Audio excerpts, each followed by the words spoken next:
Chapter 1 Prologue. If one was out among the trees on this moonlit night, they would see a young blonde child running atop branches, jumping from one to another. While this isn't an unusual occurrence within this village, it is strange that the child was obviously crying, having light reflecting off the sparkling tears falling down her face. The entire day had been one painful event after another for this child. Later on, when thinking back, it was obviously been a ploy. Every word that despicable man had uttered resounded throughout, over and over, causing the reverberating pain to echo deeper, far deeper than it should have. Not even Irika showing up helped. Even worse, it made everything worse. You are the nine-tailed fox. You are the demon incarnate. While this had shocked the child, ever so deeply, it hadn't been all too hard to believe, considering everything else said. Everything had finally made so much more sense. Though it didn't really matter whether it was true or not. No, an existence is just what it is. Can be good or bad, no matter what creature it be. But the fact that the emotional child was believed to be the beast that had nearly flattened Konoha had struck a deeply painful chord. Still, it was the traitor's words just before breaking an S-rank law that had truly caused so much emotional turmoil, causing the child to run. Ha ha ha. So what if Irika is here to help? As you can tell, I can easily overpower him. Even if you try, there's nothing you could do. You may be fast from running after your dumb pranks, but you know nothing. Your fighting style? All the academy teachers made sure your forms were terrible. Your knowledge? Your books are altered. Most teachers found one way or another to force you out often enough from their classes. It was so easy to get everyone helping make sure you die as soon as you started fieldwork. I hadn't even needed to coerce anyone. Even Irika didn't correct your obvious mistakes after moving on in class material. He didn't even explain what you didn't understand when he knew you didn't know. Everything you know or can do is a lie. You are weak, helpless. You can't do anything. It's almost funny that the two had let the traitor monologue so long, though it had allowed Irika to recover slightly. Honestly, it's hilarious that nobody else showed up to help during the monologuing, despite it going on for so long. It's insane that Irika didn't deny his lack of help in the academy. He had actually tried to help, but had given up. The other teachers had fixed each stance after Irika did every single time. He'd never even asked why. How could he not notice? Irika had seen them. He would have had to have noticed, right? The mix-ups had done far more problems than anything, so he probably had, right? Practically felt of betrayal. No, it was betrayal. Sadly, the worst part was that Konoha had betrayed itself with such cruel treatment. Not even the child knew, but should the village learn their demon container's heritage, one could only imagine the devastation that would occur.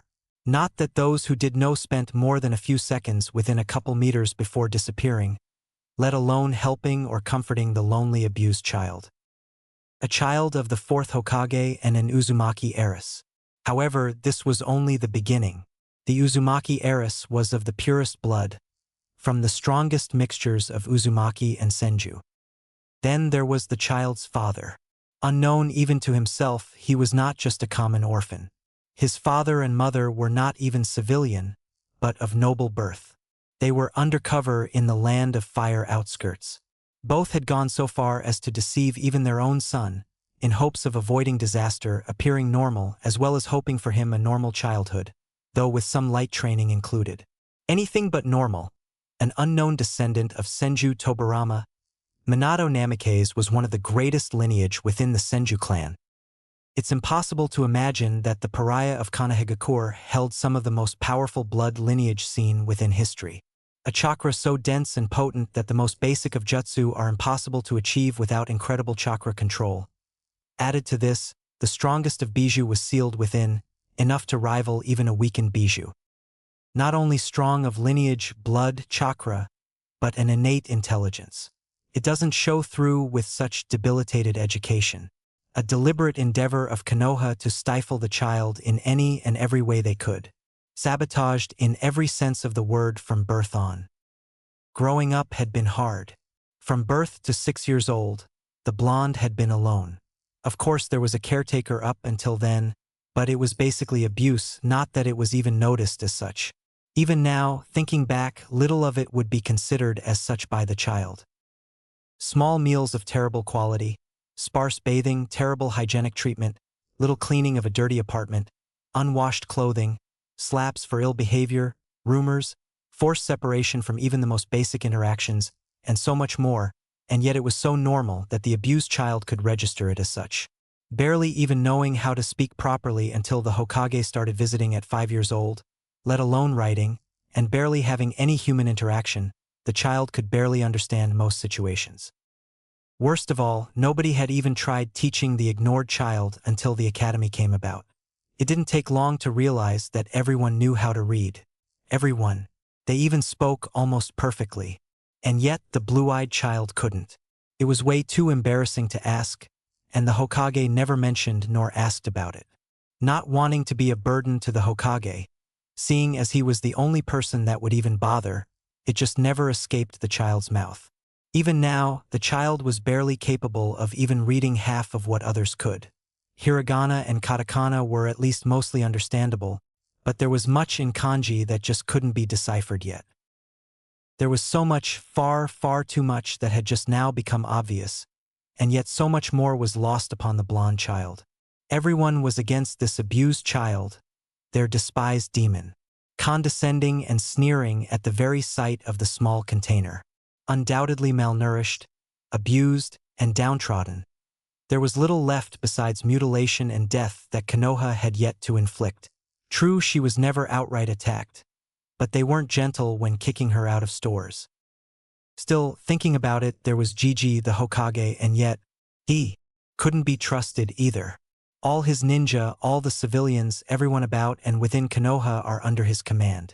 Keeping such massive secrets, there was no way he didn't know what was happening in the academy. For every teacher to be doing something, he had to know. He made it out that he was trying to help, even asked if anything was wrong. Had that been a ploy to keep trust in him? No. There really wasn't anyone that could be trusted. Konoha did not want the demon, and the child realized this. As fast as possible, the so-called demon ran. As far away as possible. As deep into the strangely empty wooded area as possible. Using skills picked up from pranking, the child hid where the moonlight landed upon the scroll. There was a jutsu in there that could help escape this hell. Despite developing skills to do so, it was impossible to outrun everyone, to just get away. And having stolen an important scroll from the Hokage himself, they were surely going to come. Unraveling the scroll, the child perused it once more. The first time opening it, blue eyes had traversed every centimeter of paper that had been filled, taking note of every jutsu that could be made sense of, one that might be better to learn than the dreadful clones. A few seemed interesting and some had built upon others. There were several time or space jutsu, the thief didn't know which, maybe both, but a few seemed to build upon others before it. Deep within, though, incredible if true, was a solution. Not understanding many of the words, the child settled for the first anyways, since they all looked hard in one way or another. Having the entirety of Konoha wanting to kill the child, and having finally given them a reason to, it was best to escape. And really, this was the only way that could be thought of. It took some time to piece the kanji together, taking note of the two circles on either side of the squiggles that looked like they were made for either hand, as well as many of the known kanji. Piecing together how to activate the jutsu took a few minutes. What it did: warp time and space to send to somewhere else.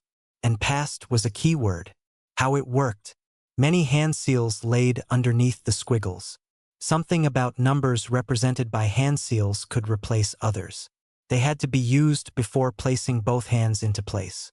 However, the placement were too far away. Ignoring any and all other comments within, including the warnings, a twin was created with a single hand seal. It kneeled on the other side before glancing up at its creator. The two nodded before flowing through the seal's shone.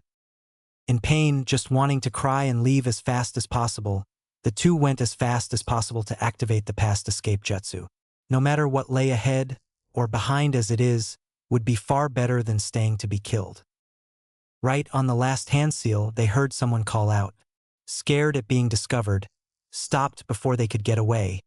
The two blondes, mirror images of each other, panicked and quickly pressed their hands down into the open circles within the scroll. It was best to leave anyways. Nobody wanted a demon around. As soon as clone and creator could, they pushed as much chakra as the two could into the scroll.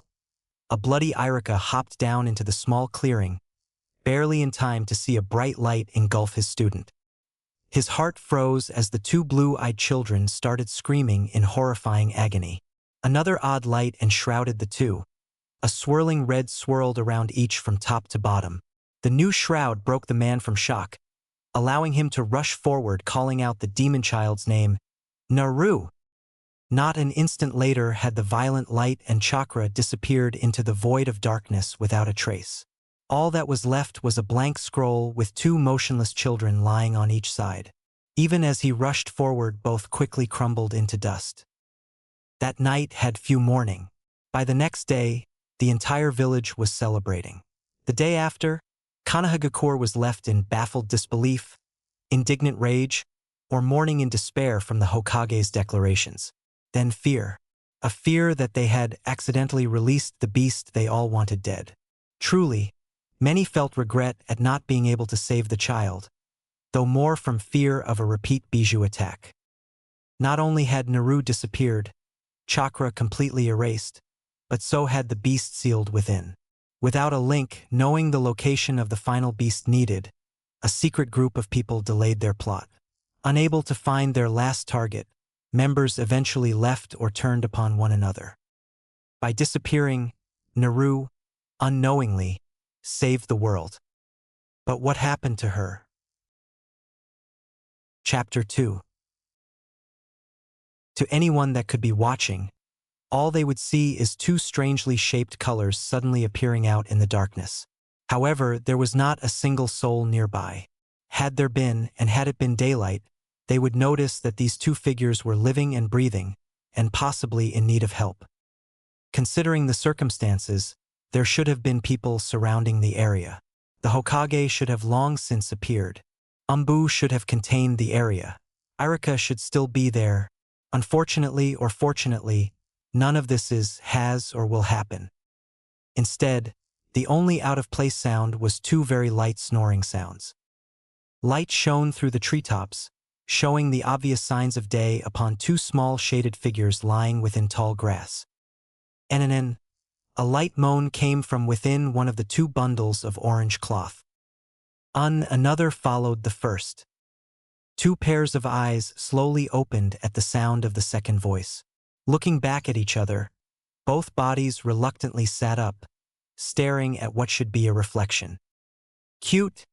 Two distinctly childish voices echoed out, though might have sounded like one from another viewpoint. At the same time, both pairs looked upon the head of the opposite, then at the 9 strange waving appendages behind the other unclothed figures. The pointed furry ears upon each head swiveled at the sounds. If they hadn't known any better, let alone thought that the voice heard was their own, either would probably have not reacted. Instead, they turned back to looking at each other's eyes once again. Soon, the reality of what had happened the night before hit hard. Stinging tinged at the corners of their eyes in mirrored fashion. So it's true. Once again, they mirrored their reactions, flinching. However, something kept plaguing their thoughts, keeping their feelings from tearing at them. Pink/purple eyes. If their childish size wasn't a little expected, the two girls might have remarked upon that instead. Or even the many other vast changes. But everything was off. The simple difference in their words stroked a chord. Blinking, both opened their mouth, but somehow one was able to actually speak first, holding the others. No, they're pink. But I see purple. They're even slitted like a cat's. She pouted, knowing what she was seeing. No, pink. I know what purple is, and your eyes are not purple. Wait, my eyes. This is so confusing. If you weren't so cute right now, and I hadn't wanted to see all the changes, I'd dispel you. The pink-eyed girl pouted, crossing her arms and looked away. A twitch of her fur-clad ears told her the other girl was getting up and walking around her. Could she hear better now? This is just too weird. Why hadn't I known I was the QB? Why hadn't they told me? How could they hide something like this? WYGG. Why? Tears started flowing from the standing girl as she pulled one of the still-sitting child's tails up and ran a finger over it. Still sitting, the other child frowned as tears fell down her face as well. I don't know, but he always treated me so. So. Nice. Alright. Why yeah. But he never said anything. Wouldn't he tell us? I mean me. Wouldn't he? And maybe he **H he was planning to? Coming around to the front of the small child that was her clone, Naru took another full look. This is just too weird though. I mean I really do have 9 tails, but why are only 2 of them red? For a moment, the sitting child closed her eyes, sadness at the reality of, wait, 2 red. She looked at her creator in shock. You have 2 blonde tails, the rest are red. Naru blinked owlishly, dispelling more tears, then knit her eyebrows together. No, I have 2 red tails and 7 blonde. You're my clone, that's what you have, so that's what I have. Clone Naru looked behind her and saw the difference. Each fluffy tail was casually drifting about, 2 red and 7 blonde, twisting and twirling mockingly. How? Why are mine different? Huh. Naru looked behind her to see that the difference was true. She really did have 2 blonde and 7 red.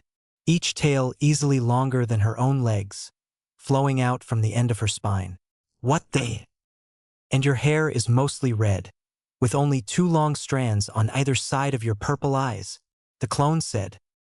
Naru blinked, gathered some of it up in her hands, and looked at her predominantly red hair, which had been blonde before then. Turning back, she saw her clone had mostly long blonde hair with similarly split traces of red on either side of a middle blonde tuft of shorter hair that narrowed into a point just between her eyes. Weird, both girls mimicked before giggling, the strangeness taking their minds off the cruelty of recent happenings and truths. It was a welcome distraction, though the subjects still kept their minds from wandering too far from it. So I have purple eyes, while you're pink, and my hair has 2 blonde strips, like my 2 blonde tails, while yours are the opposite with red. Yay! The clone frowned. And I don't feel like a clone. I feel so much energy too, so much chakra, but it's really weird, like I'm not quite. I don't know how to explain it. What are you doing? Kai. Kai. You're not dispelling. Naru looked at her clone wide-eyed, which was mimicked by said girl. Wait a sec. Ow. Ow. Nothing, OUWCH. Hey! Clone Naru rubbed her head where she had been hit, after having poked and pinched herself. After realizing that she wasn't dispelling, and actually feeling pain, she looked back, slightly scared, at Naru. I'm not going to dispel? A similar look of shock was reflected. I think you're real.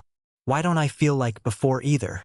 Naru questioned, then pinched herself as well, looking at the red spot that was left behind, which then quickly faded to perfectly smooth pale skin. You're right. I don't feel normal either, but not. Turning back to her clone, the two came to a small but stunning revelation. So you're not my clone anymore? You're real? Really real? I think so? But how? The scroll. It had 2 areas for hands. It needed 2, but they were either hand, for a single person.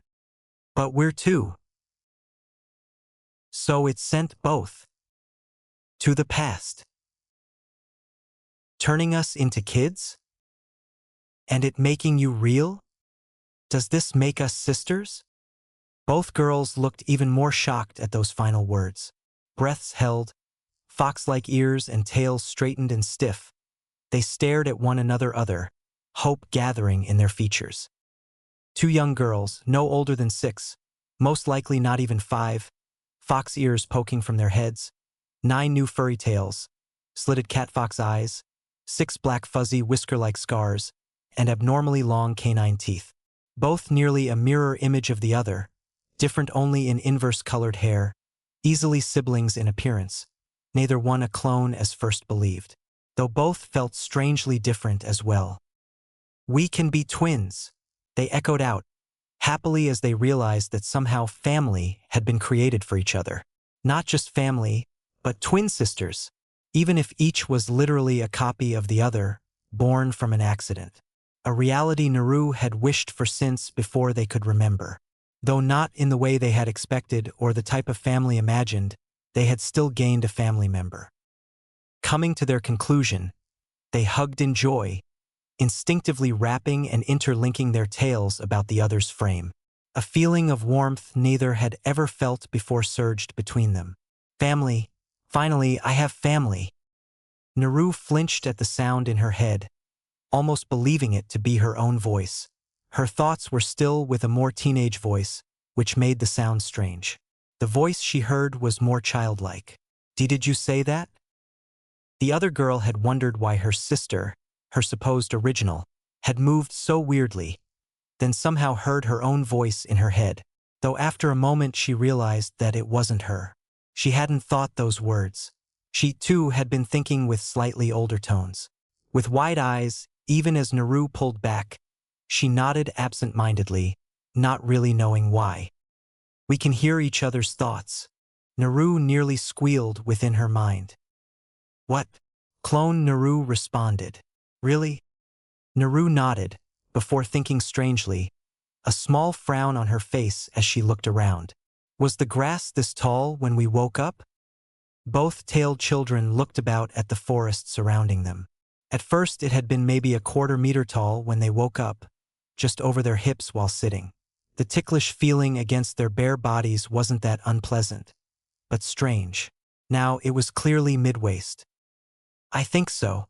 Narune?" the blonde-red girl muttered, turning hopefully eyes upon the other. Slightly dumbfounded at the new name, a look of horror replacing it a moment later as true realization set in about their circumstances. "We can't both be named Naru." Soon enough, the horror was reflected. But that's my name. I've lived with it my entire life." Ignoring the absurdity of such a statement, having been a clone, both started thinking. "I know, mine too. But we can't call each other Naru. How could others tell us apart?" Once more, their true situation set upon the two. Everyone? What others? Only 3 people ever called her by name, the Hokage and the Ichiraku family. Even Irika had only started doing so recently, but he didn't count anymore. Everyone else was either brat or some form of derogative, when not outright ignored. They didn't want to remember those people. Pushing the thoughts away, Naru looked at her former clone. "Still another name. I'm the original, so I think it's only fair we change yours." She pouted at her original, but nodded. "Just change to a Narua. I don't want to change too much, else it will feel too weird."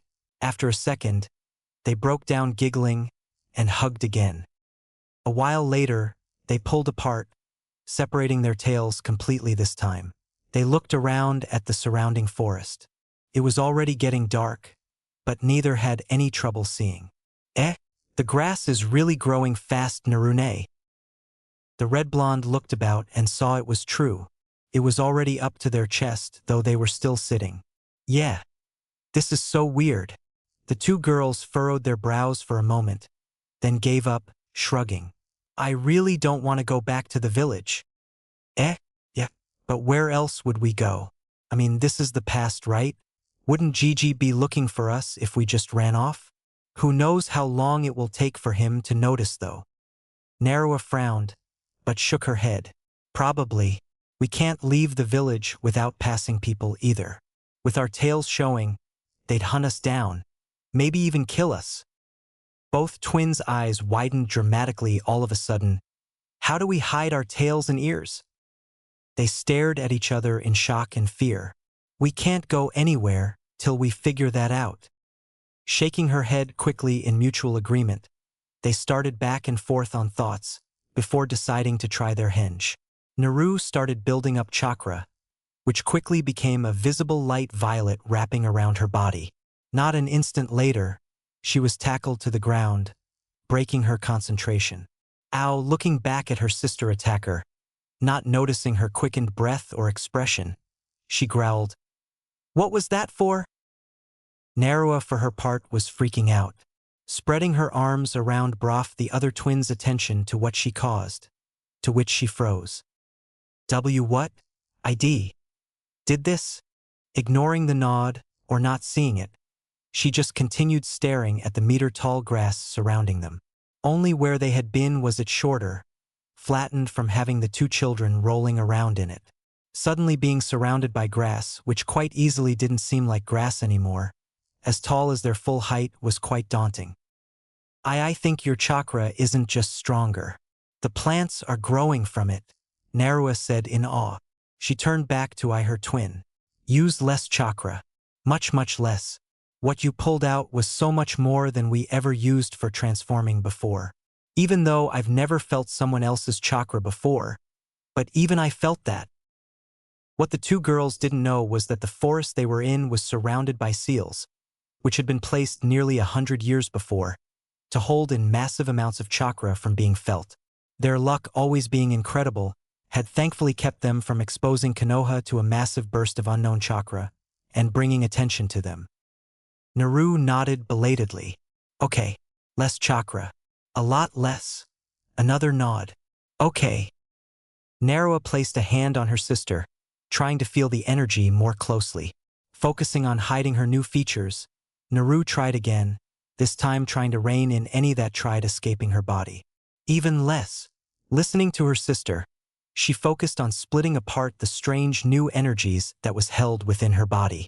I told you less. Naru barely kept from growling and spread out what she had, letting go of more than half, doing so again and again, until her sister finally stopped. Running through the hand seals, Naru finally used the technique. A large poof of smoke spread out from the two children, enough to block the vision of any creature within several dozen meters, and reaching half as tall as the surrounding trees. When it cleared, Narua saw what amounted to a single-tailed kitsune. Kind of worked? You still have ears and a tail. Naru almost wept at having to do that again. That was so hard. Hearing a giggle, she turned on her sister, pouting. This only brought more laughter, so Naru lunged and tackled her sister to the ground. They rolled around for dominance for a bit before stopping and laughing together. Okay. Narua laughed again. I'll try now. They stood up and headed back to the larger, flattened area of grass. It was strange seeing something that's usually so short be so much taller. It had obviously grown again from trying to use henge. Doing what her sister did, Narua split her energy until it felt similar to what Narua had used. Strangely, they were able to feel chakra, which neither had been capable of before. She lessened it even further. Like stated, it was getting harder and harder to do so as she kept splitting it up. There was just too much, and it all seemed to want to meld together. After another stray thought about it not really following lines anymore, she felt it was small enough. The poof was far smaller this time, only encompassing the two of them with smoke. However, the result was the same. Pink-slit eyes, blonde fox ears, and a single blonde tail with two red stripes along its length. A mirror opposite of what her sister had as her henge. Thankfully, their canines and claws had morphed into the normal humanesque features. Same thing, Naru responded confused. Narua frowned in confusion. She flicked her single tail a little as her ears swiveled. Surprised, she blinked. It doesn't even feel like the normal transformation? Olishly blinking, Naru reflected the motions of her sister. It's true, I don't feel like I'm trying to hold it either, but that it's still me. A moment of concentration had her full features returning. The two blonde stripes on her single tail split into their own as the red split into 7 almost seamlessly. Claws grew back, and her canines lengthened slightly. That was weird. Narua just stared, openly gaping at the transformation. Weird is wrong. That was neat. Instead of using the hand seals again, Naru focused on the strangeness she felt when releasing the henge and a moment of concentration had reversed the release process. Once more she was a single-tailed kitsune child, confirmed by looking behind her at the wonderfully over-fluffy tail swishing behind her in wonder. Soon she was mesmerized at the sway, ignoring her sister's words of amazement, even as the twin attempted it herself. Tail, fluffy, cute, want. Not a moment later she spun in an attempt to grasp the object of her recent affections, only to miss and fall sideways. Mid-fall had the tail actually sway back into her arms, luckily, where she hugged it tightly. A giggle broke through. Annie, that was really cute. Naru looked up to her sister, who was actually blushing from the sight. Smirking, Narua hopped at her twin, who released a startled yelp as she fell backwards. Hee hee, I want some of your fuzzy too. No, you have your own, Naru growled, which only brought another giggle as they rolled around, flattening the grass. A second later, the single tail of her sister was tickling her face. Hey, stop, I hi it. Unable to help themselves, both girls started laughing, albeit for entirely different reasons. Before they knew it, the two had fallen asleep in the middle of an overly padded area of flattened grass. Despite all their grief, sadness, and pain, small smiles graced their whiskered faces. Chapter 3. The village of Konoha was a quiet and peaceful place. How such quiet is possible, despite having been created in a militarized aspect, is due to the type of soldiers they house. Since before its creation, ninja have been used as a mercenary force. This hasn't changed. But shinobi and kunoichi are typically taught that silence is one of their greatest assets. As such, their force attempt to move and work with the least bit of sound possible. The civilians are louder than their counterparts. Peace is due to having a force capable of constant protection, shielding the people from inherent dangers. Despite having been in several wars, the village has never once been invaded by another militarized force. However, it has been invaded. This would be impossible in normal circumstances. However, due to the type of foe, it was more than possible. An attack of unimaginable proportions had occurred exactly 6 years before. The force to do so was not so much a force of man, but more of a force of nature. The Kyuubi attack, a being of incredible proportions, easily more than 100 meters tall, had suddenly sprung up within the very walls of this quiet and peaceful village. It had killed hundreds and damaged much of the main village area. Ridiculously, if anyone had paid attention to the how of this incredible being's kills, they would notice that most were simply crushed under its summoning, rather than any direct attack. A child born that disastrous night, placed with an unknown burden. A small child with straight red hair, deep blue eyes, and an adorable whiskered face, was being chased through the village by a group of people. No matter how fast this child ran, what small places she crawled through, dirtying shorts and shirt in attempts to evade pursuit even as angry people were at every turn. Luckily for the child, such a strange, unannounced commotion was brought to the attention of their village leader, who stepped in quickly, protecting this exhausted child from any further harm. Somehow, the usual protection, whom the small child dubbed Shadow, wasn't around. It was unknown that more than one Shadow existed, though never having caught more than that of the strange followers, but new entity, S, was usually around. The village leader, however, knew why as soon as he found her, and would ensure such would not happen again. Ever. Thankfully, the terrified child was too tired to do much more than sleep within safe arms. However, a far more important event was taking place elsewhere at this very instant. On another side of the village, far away from where any large stone faces could be seen, two little foxes were chasing each other around a strange forest. The area had changed drastically within the past several months. It had gone unnoticed by most, having been uninhabited clan ground, and illegal to trespass upon by law. As such, the ninja force left a gap around the area, knowing it was protected from outsiders normally. The forest surrounding it was also mostly ignored due to this. However, civilians were a curious bunch, and had often come to look at the sacred grounds of the near-extinct clan of their beloved Shodame. As such, it wasn't strange that rumors of any change would soon come along in a conversation, especially when there was a link to what the clan was famous for. From the start, many rumors had spread about the empty residence. A loss of the clan meant dying plants around the area. Of course, this was false. Ghosts creeping around of long-past families was another rumor, but this type was easily spread about any group of people.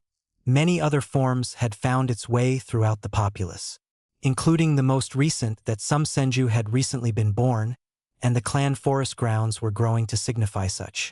A rumor of Tsunadeheim possibly birthing a child, despite her age, had recently been popular. Being a suspicious bunch, the area was quickly scanned soon after the rumors started appearing by ninja. Despite their best effort into finding a cause, not a single clue had appeared. Only a few areas of flattened grass had been found where it was obvious children were playing, but this could be anyone and held little significance. Children were often finding their way into areas they shouldn't, and the forest they scanned was no exception. Another rumor had popped up by a few children playing within the area, about strange dual-colored foxes. It wasn't so much about foxes themselves rather than having two that held unique pelts. This wasn't as ignored by the adults, however, as not a single indication of such creatures were found by anyone with an age in the double digits.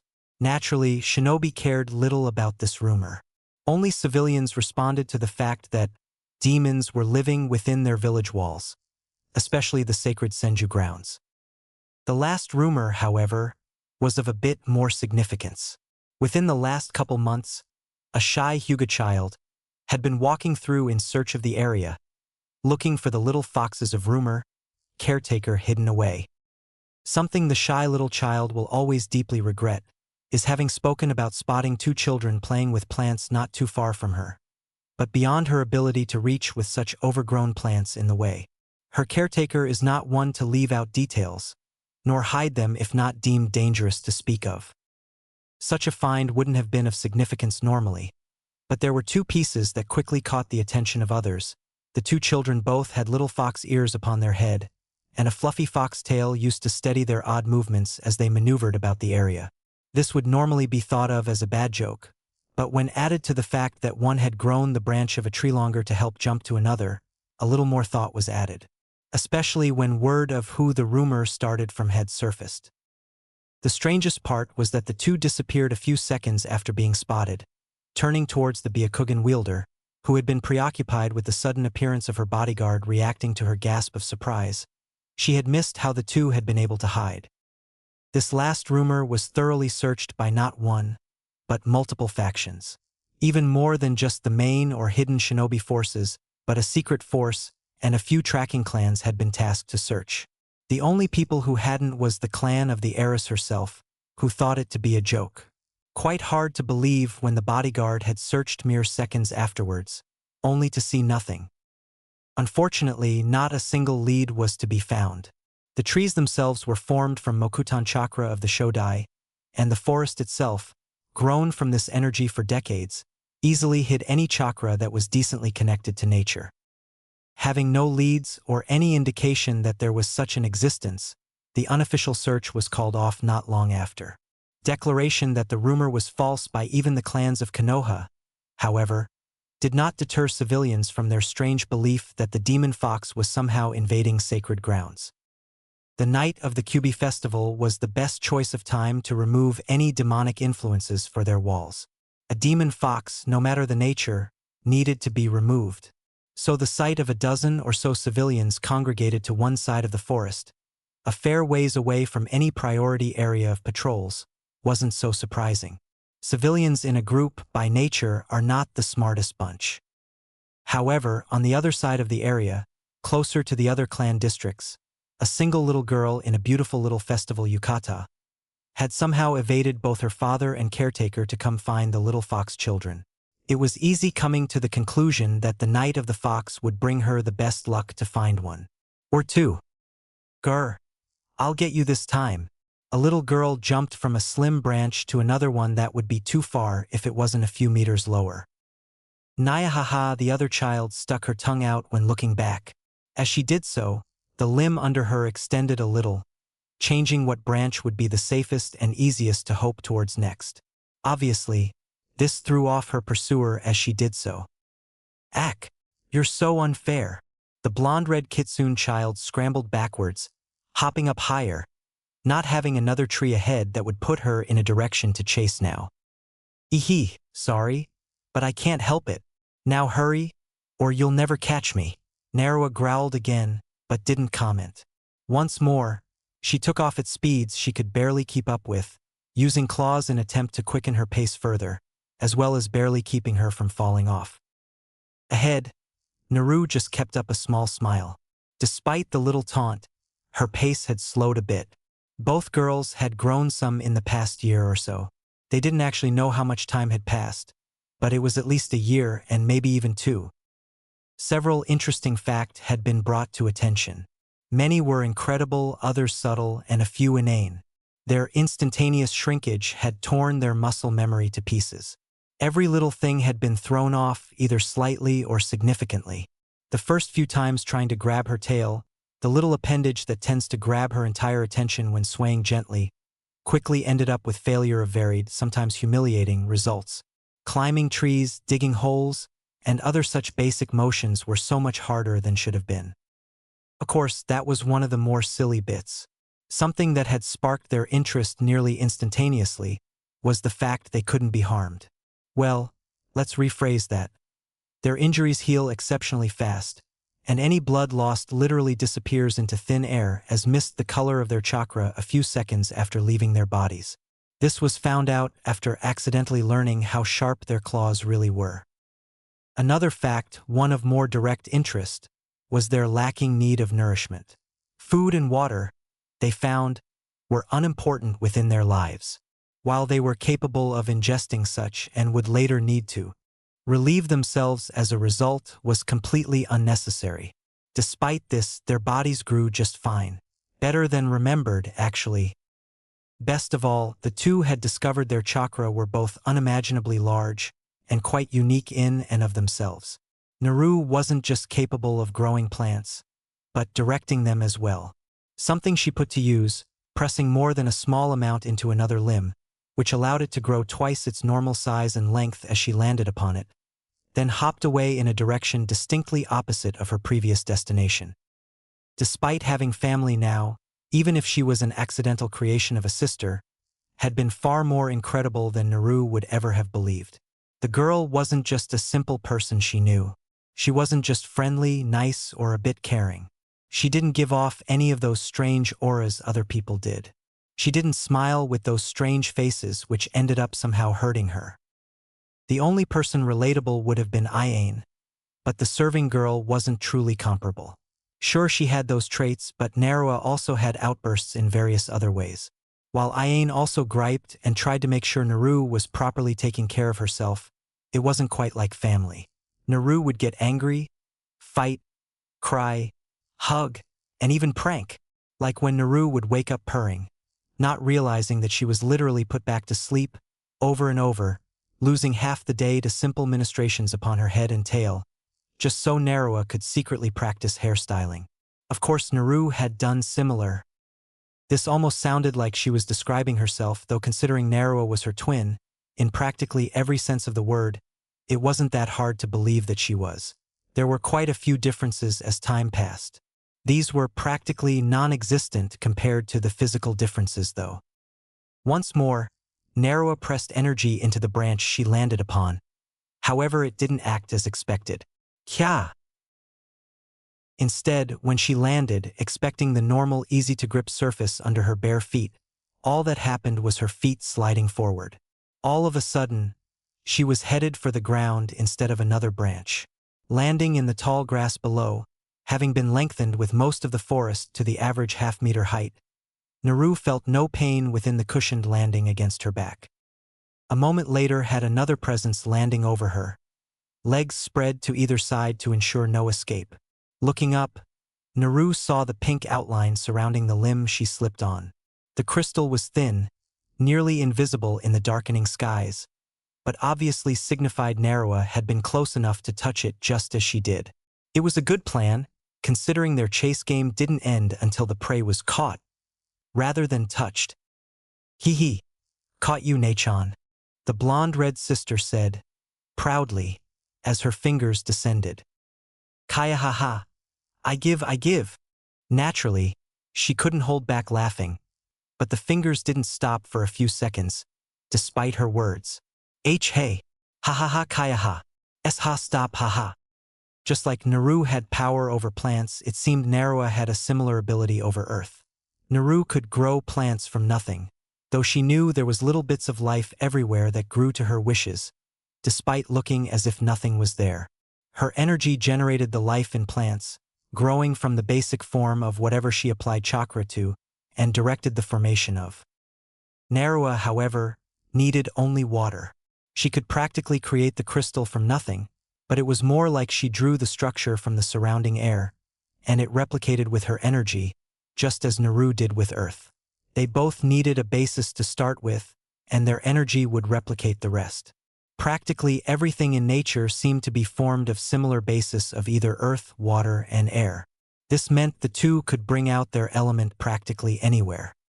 It was to this scene a third presence found herself squeaking at. Chapter 4. The short figure of a blueonette had entered the Senju forest with an active Byakugan.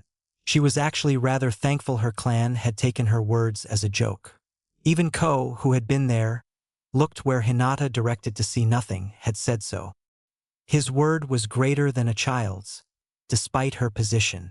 However, as it was considered a joke, had easily and openly talked of it. The Hyuga didn't care of such a matter, and the only other clan that could search with eyes didn't quite have the capability to see such distance, nor cared for the words of another clan, and would rather openly taunt the Hyuga instead. The last two clans that could track actually had. The Inuzuka clan smelled fox, but couldn't find the source.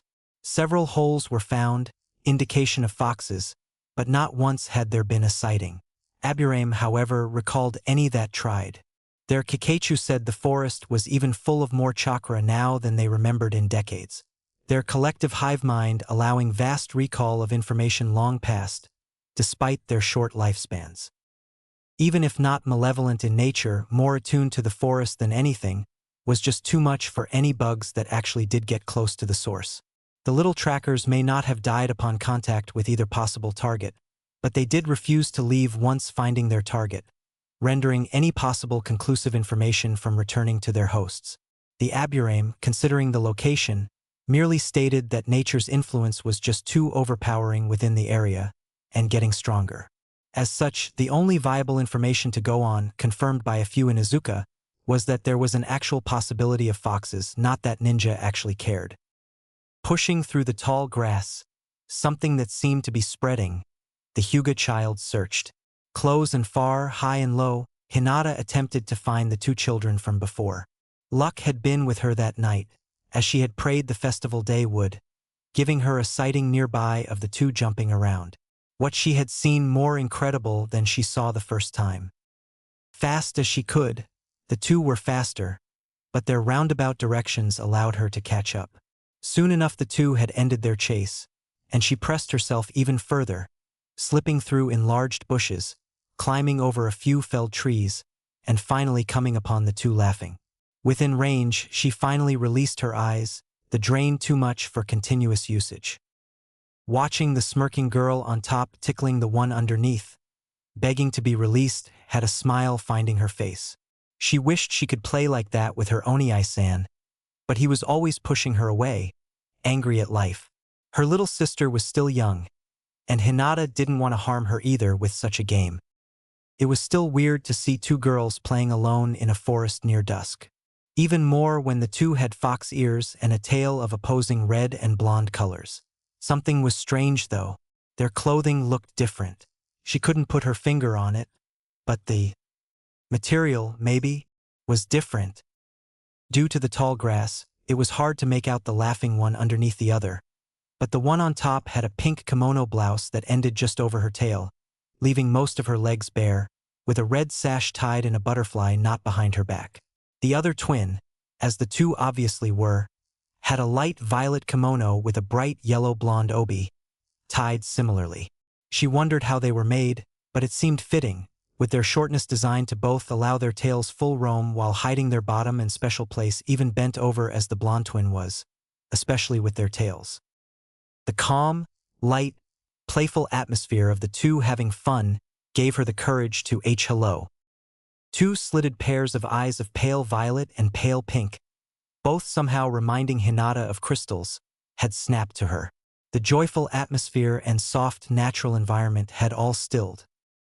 Hinata flinched with a squeak and quickly slid behind a nearby tree trunk, near seamlessly fading from existence. Despite trying to hide, half her face was still visible to the twins, as she looked for their reaction. The sudden eerie quiet that surrounded two immensely shocked kitsune girls didn't seem to bode well, causing the short-haired girl to start trembling. Both twins, seeing and smelling her fear, looked back towards one another. How did we not notice her? Naru practically freaked at the revelation. Another unexpected addition to their skill sets had been an enhanced sense of smell. But it wasn't only that. I don't know. She's terrified, but I hadn't felt her either. Not until we both looked at her. Vaguely, they had been able to feel people around them. It wasn't something they quite understood, but when a person had some type of intention that bordered on the negative side, said person quickly stood out among their senses. Of course, it was only within a certain range and far more prominent in closer proximity. Wait, isn't that? Taking a closer look, the figure of the intruding child was exceptionally familiar. The scent too, but differentiating others by smell wasn't something they had learned until recently. And yet, she was familiar. Yeah, I recognize her too. But if she is, that might explain why we ignored her as a threat. What was her name again? From the first few days since arriving had been to stay away from others. Humans specifically, but dogs too. The cute and cuddly creatures had somehow become one of their most feared. Should we run? She already closed her eyes. It would give us a chance to easily escape without notice. Looking back at each other for a moment, they shook their heads, both deciding not to run. Narua rolled off her sister to stand up, which was followed by Naru.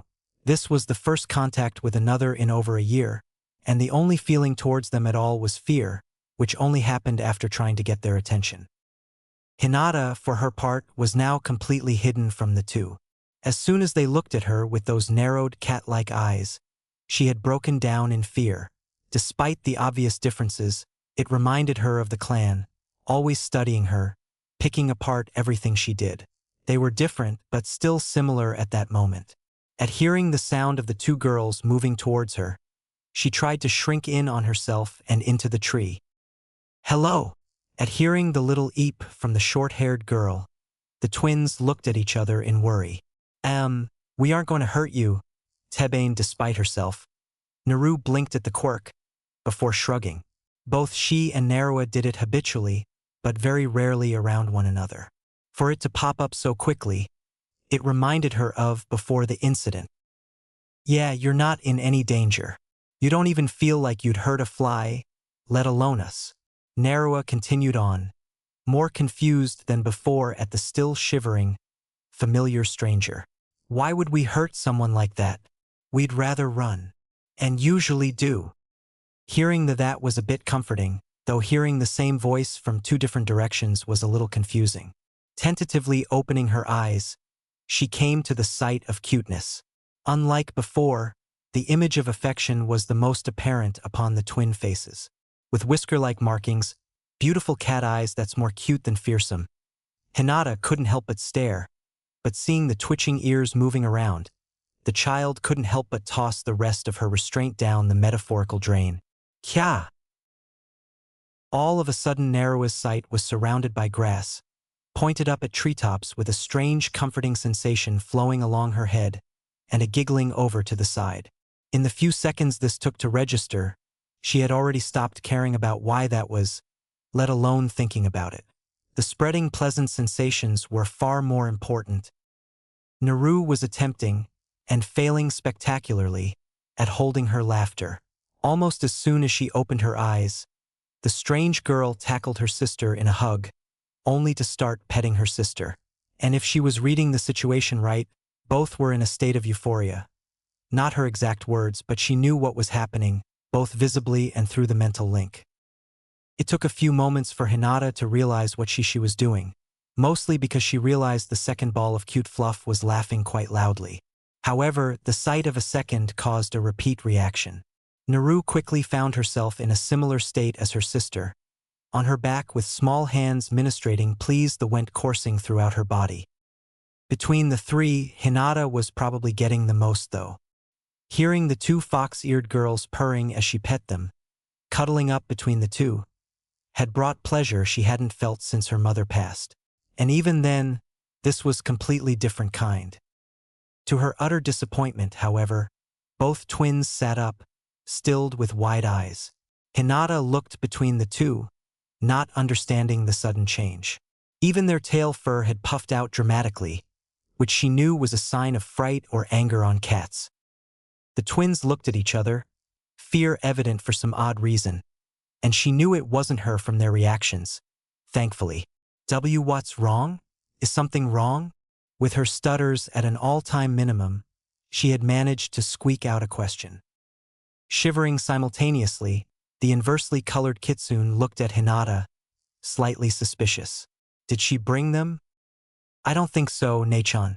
There's not a single negative feeling from her, besides the obvious fright we just caused. Naru responded, brows furrowing. We can't leave her either. We don't why they're here, but it's probably us. If they find her, there's no telling what might happen to her while looking for us. The feeling these people are giving off is... Yeah. Both girls shivered again as a few more dark spots entered their range. But we can't hide her. We don't have enough room. We just have to make another with a bigger entrance. They gazed at each other once more before breaking off. People are coming. Lots of them. And they feel so dark.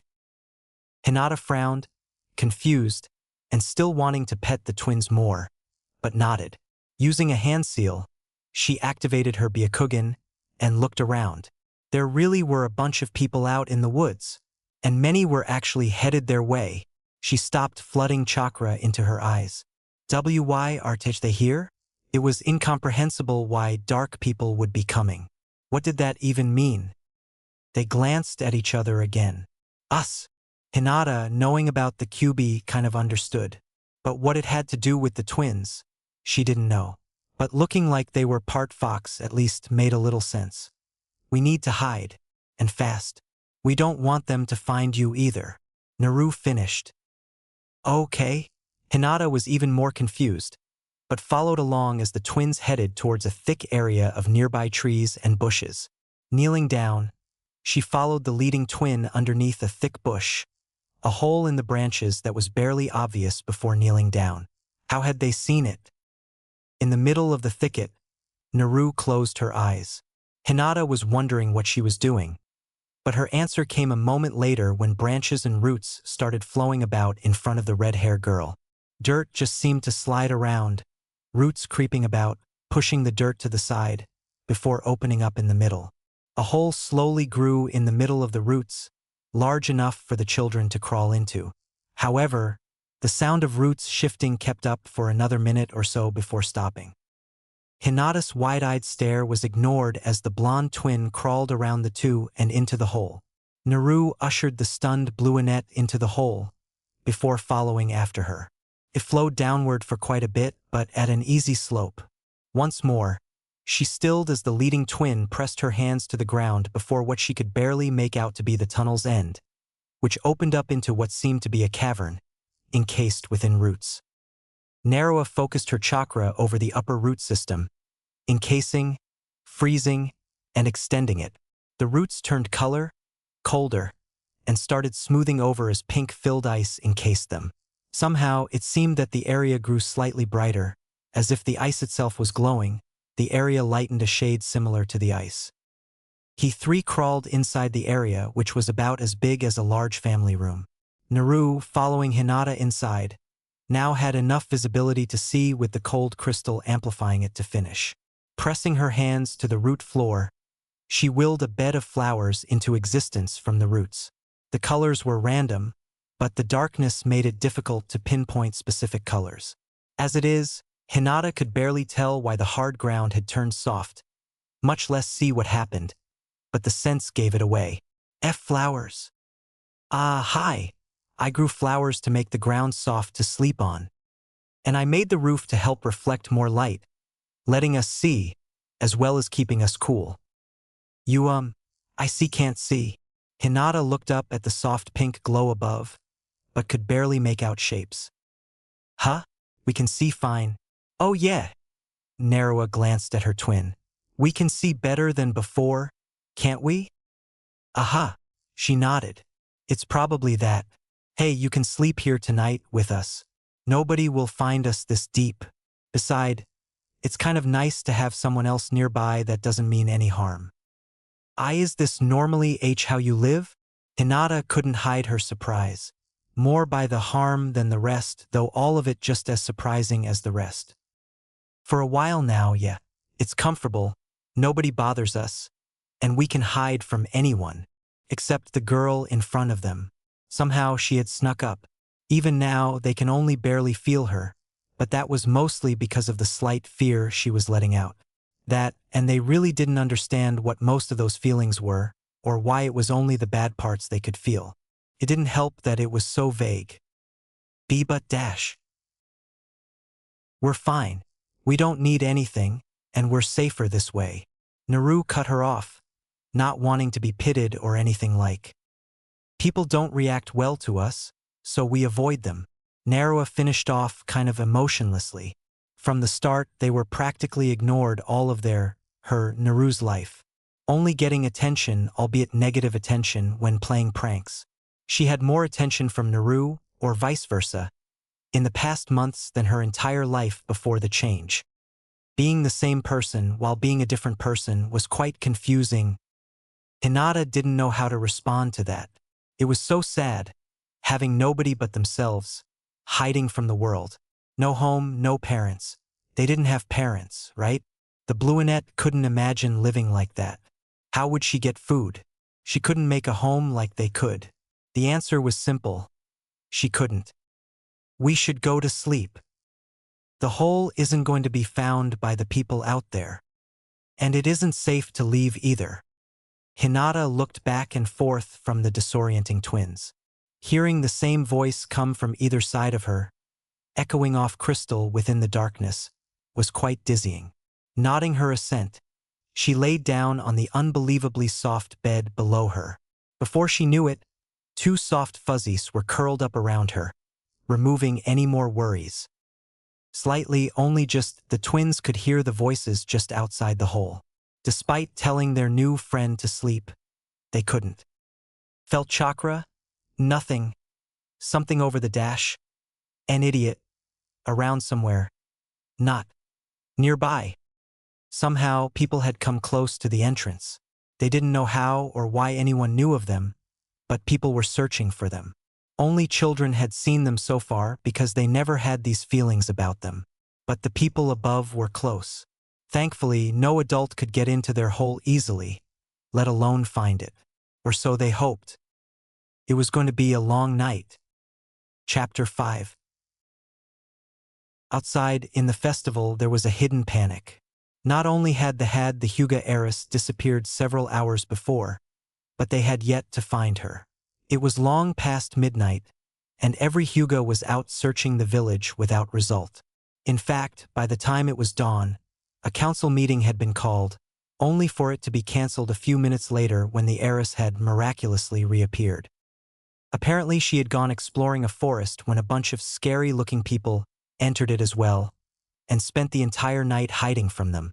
It was completely true, just without a few minor details of why she was there.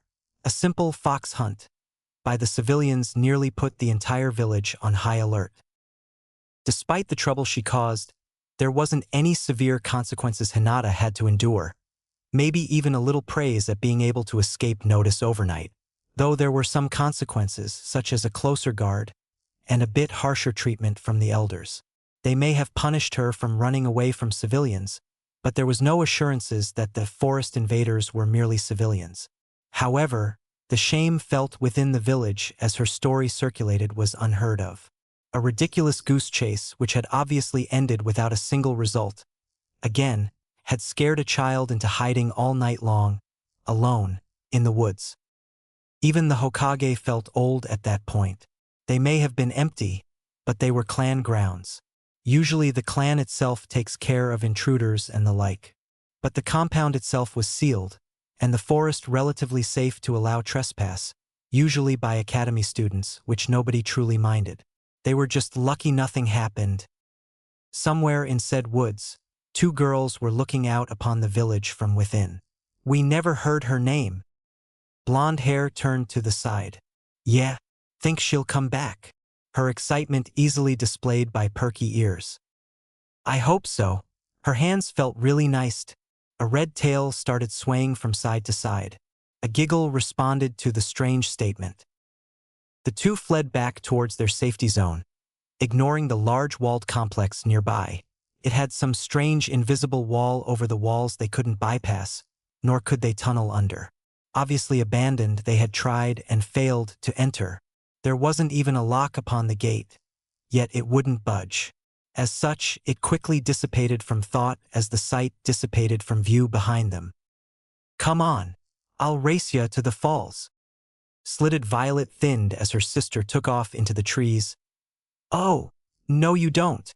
Tail twitching at the sudden challenge, Naru left the ground, quickly following her sister towards said destination. Hurry up, slowpoke. Heeding the mental words, she increased her pace, using her natural affinity with plants to position herself in advantageous tree-hopping positions. Soon enough, the leading fox-eared girl came into view. Gonna get you. Feeling her twin nearing, Naruto smirked. Feeling a slight wind against her back, she smirked. She quickly took off from the branch. Kya! That was dirty. Looking back, just as she landed, Naruto let out a little giggle at her twin's expense. Face first in the grass below, tail twitching in annoyance, laid her pranked sister. Just overhead, upon the branch both had stepped upon mere seconds before, pink reflected in the morning sun, as if mocking the downed child.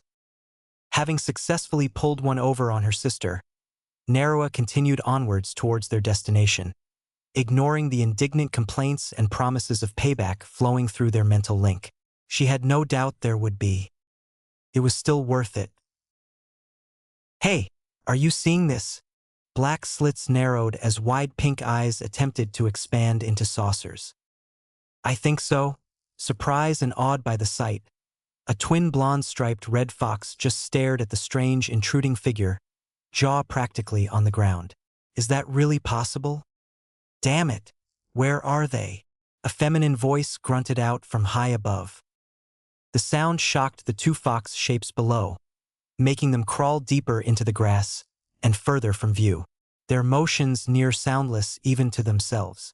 It still drew the attention of their apparent purser, who quickly looked about the area before shrugging it off. You think she's looking for us? The twin red-striped blonde fox mentally asked, quietly. Who else would people be looking for out here? All we've seen are rabbits, mice, and birds, the other mentally sighed, while trying to keep herself as small as possible. Not true. There are snakes. Yeah, I don't want to get caught by one of those again.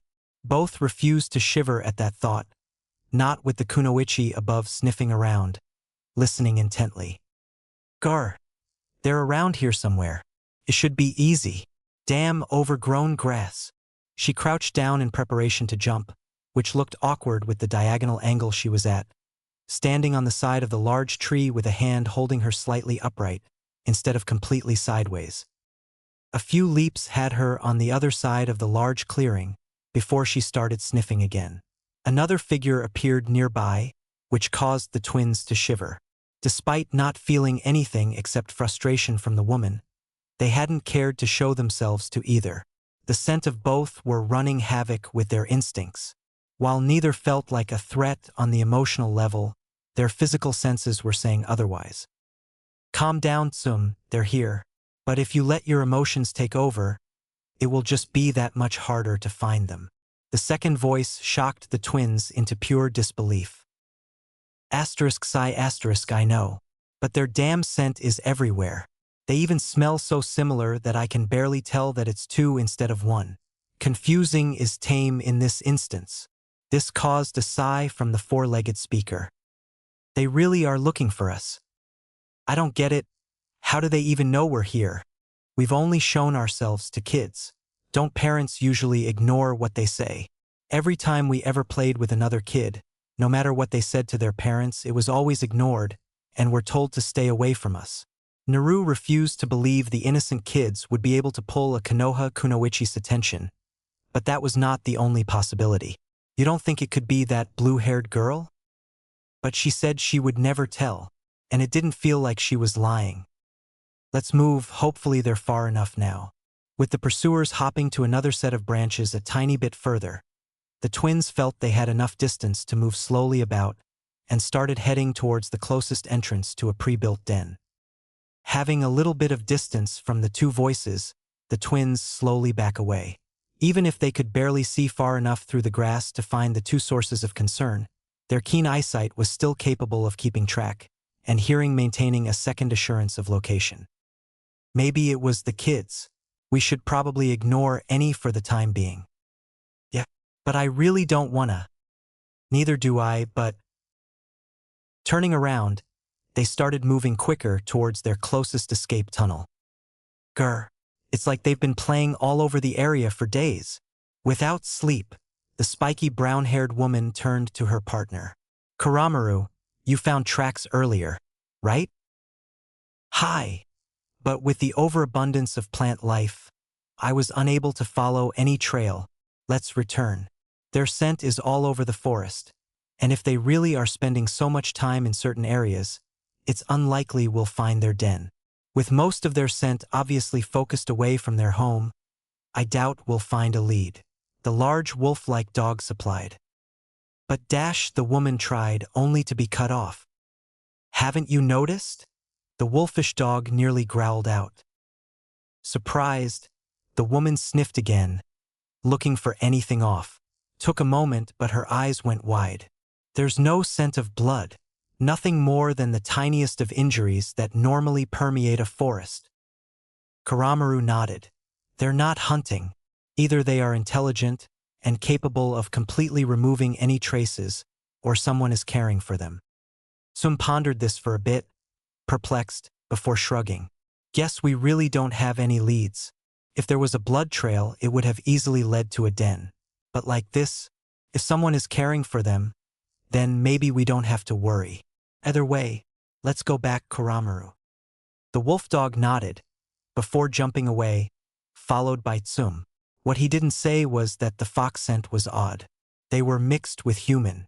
It wouldn't be odd for the two foxes to be pets of a human. However, this was different.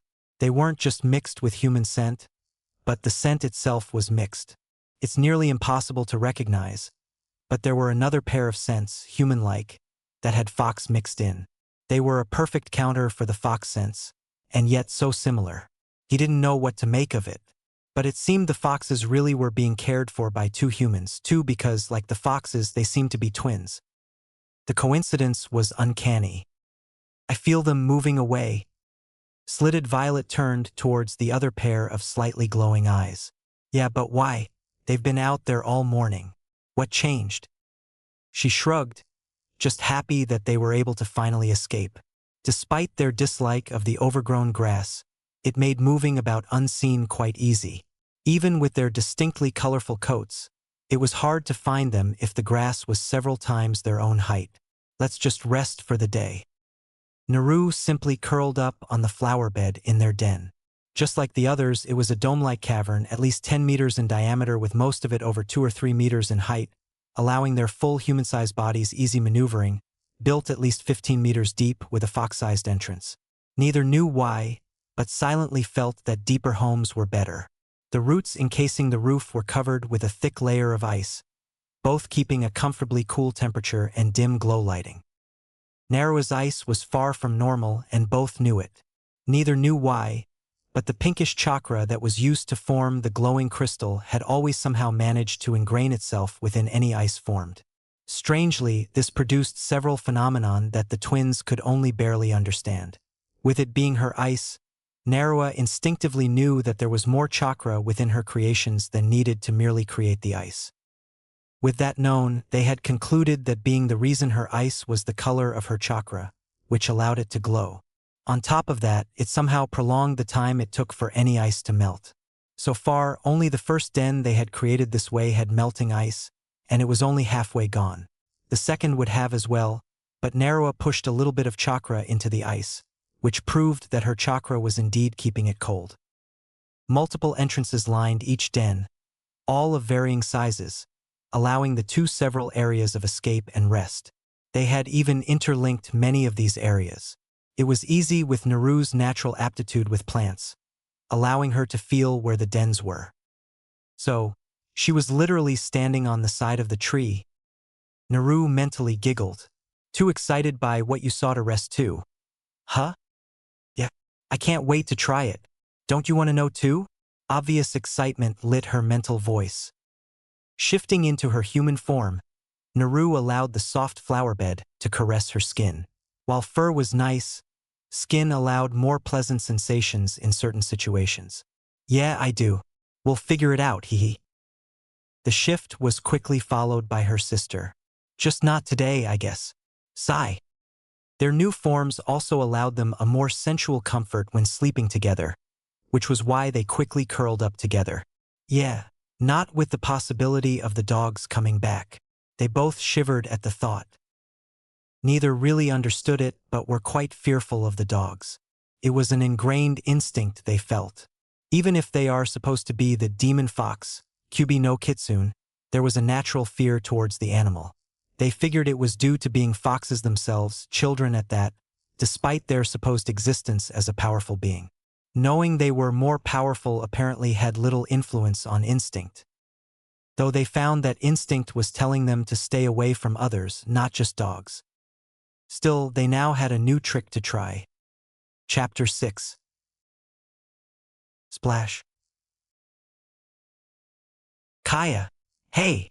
Turning around, the fox Hanyu pouted, before smirking.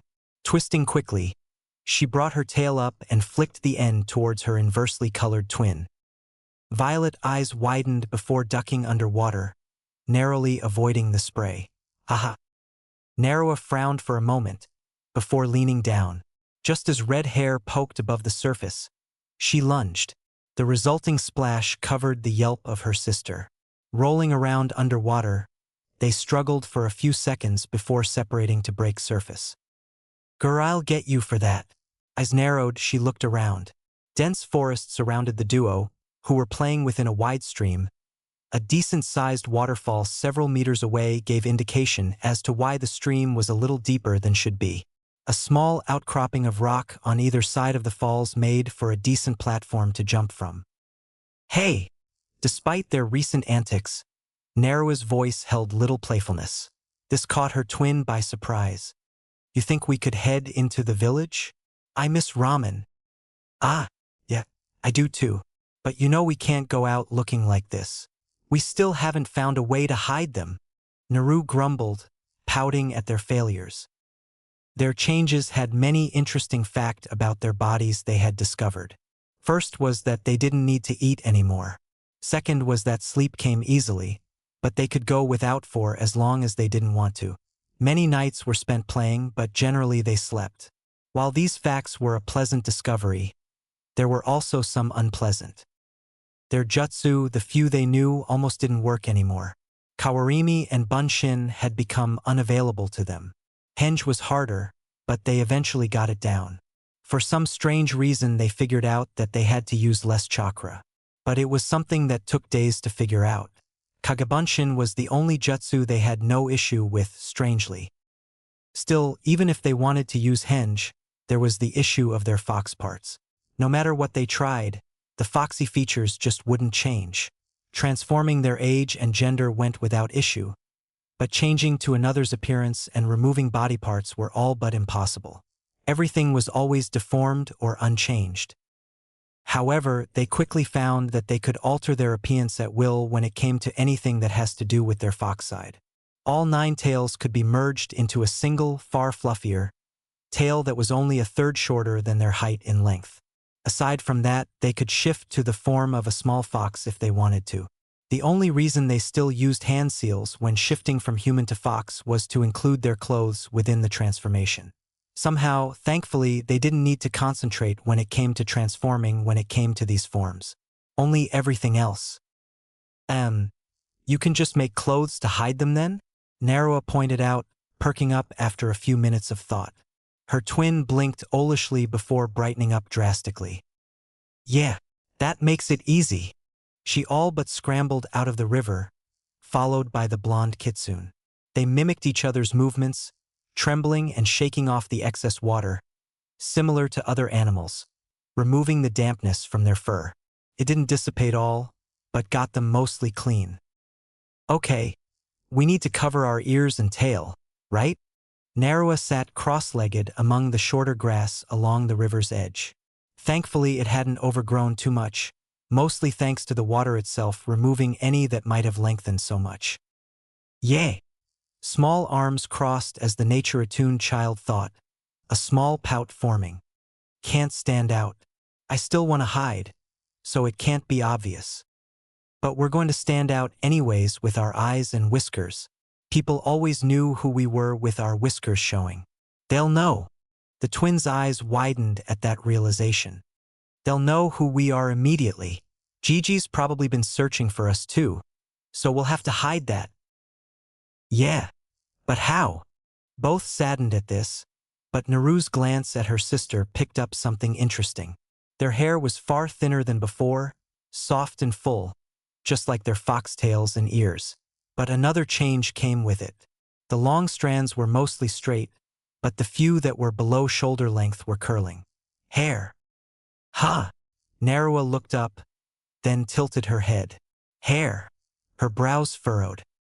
Yeah, hair, the mostly redhead declared, smirking like a fox. We'll hide it with our hair. Make something sharp to cut with. Narua frowned, but complied. First she formed a comb, something she had taken to doing to keep their hair straight and neat. A moment later, she started thinking about something flat and sharp. She pulled the little water still nearby into her hand and added chakra to form a short blade. It was a simple knife in appearance, but the thought of sharp made it more than simple. Here. Brushing their hair didn't take all too long. Soon after had Naru gathering a blonde clump of hair on one side, before she sliced through it just past chin length. This was copied on the other side as well. Now she had a point of red hair forming just between her eyes along her nose, with the 2 blonde strips flowing out over either side of her eyes and curling back to cover her cheeks, which had additionally covered her whiskers. The rest of her long red hair fell to just above her tail along her back. Forming a mirror of ice, Narua took a look at the results of her sister's meddling. The blonde was quickly left with her mouth smiling at the ingenious of it all. And it looked really cute too. My turn.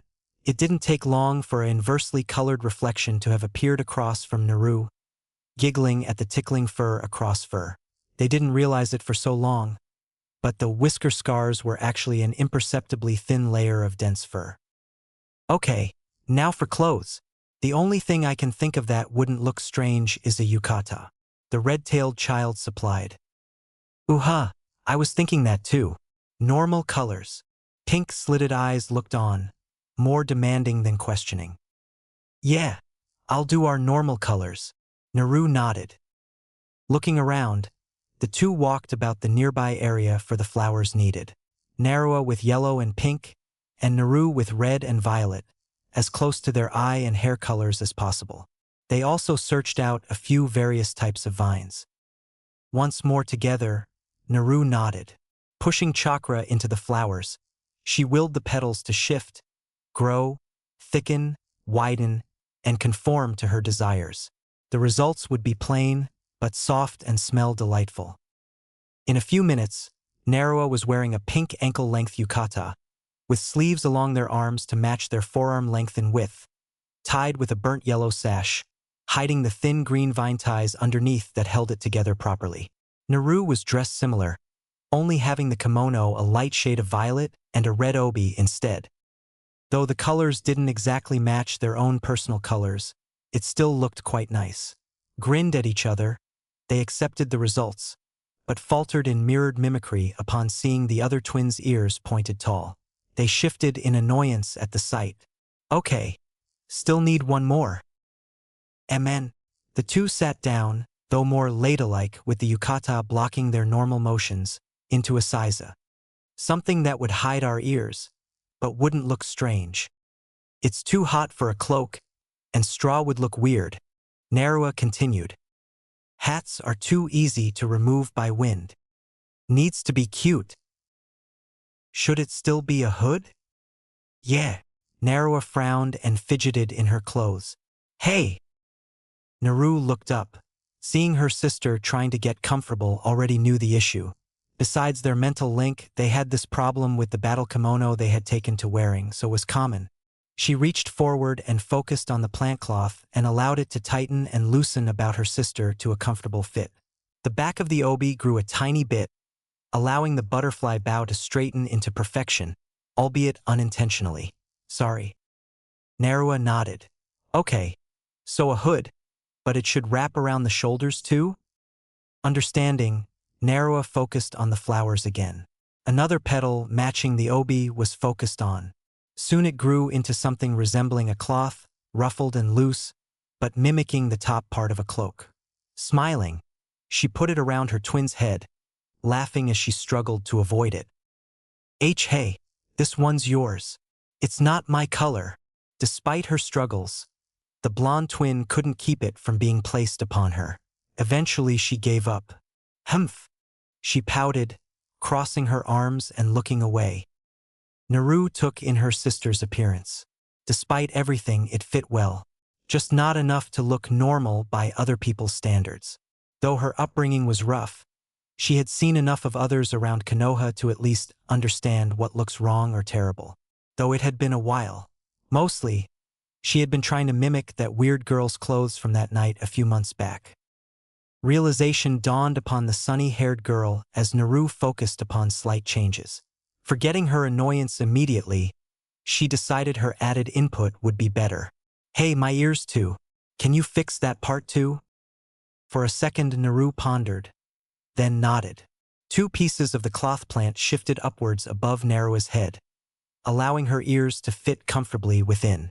She knew they couldn't show their real ears, but hiding them in plain sight, that left her laughing inside. After it looked normal enough, she pulled it off her sister, and copied the process upon the other flower for her sister's hood. They donned their own, allowing the ruffled material to enshroud their shoulders and cover the tops of their heads. Their hair was allowed to flow freely from underneath the red and yellow cowl/shawl like hoods. It was strange, because it nearly hid their primary hair color while highlighting the secondary that was covering their whiskers. Cute, they reflected before giggling. It was a long-standing effect of their split. Though they tried to be different, it always ended up with both acting and saying things at the same time all too often. Looking up, they could easily pick out the morning air that still permeated the forest. The time it took to form their new attire was surprisingly short. With foxy grins, they turned to each other. Time for ramen? Ramen time, the other replied excitedly. Quickly they headed towards where they felt the most darkness. Even if the feeling was vague, almost non-existent the further away, it was still quite easy to pick out where large groups of people were. After a while they had started recognizing the feelings as people, so they still knew that Konoha was nearby, along with its direction eventually. Hopping up into the trees, they allowed their tails to flow freely, which barely allowed them to poke out the bottom of their new yukata. Despite the natural length, their tails were always curved somewhere, so it always appeared half their body length instead. Once again, they started a chase to their destination, as they always do, laughing and growling along the way.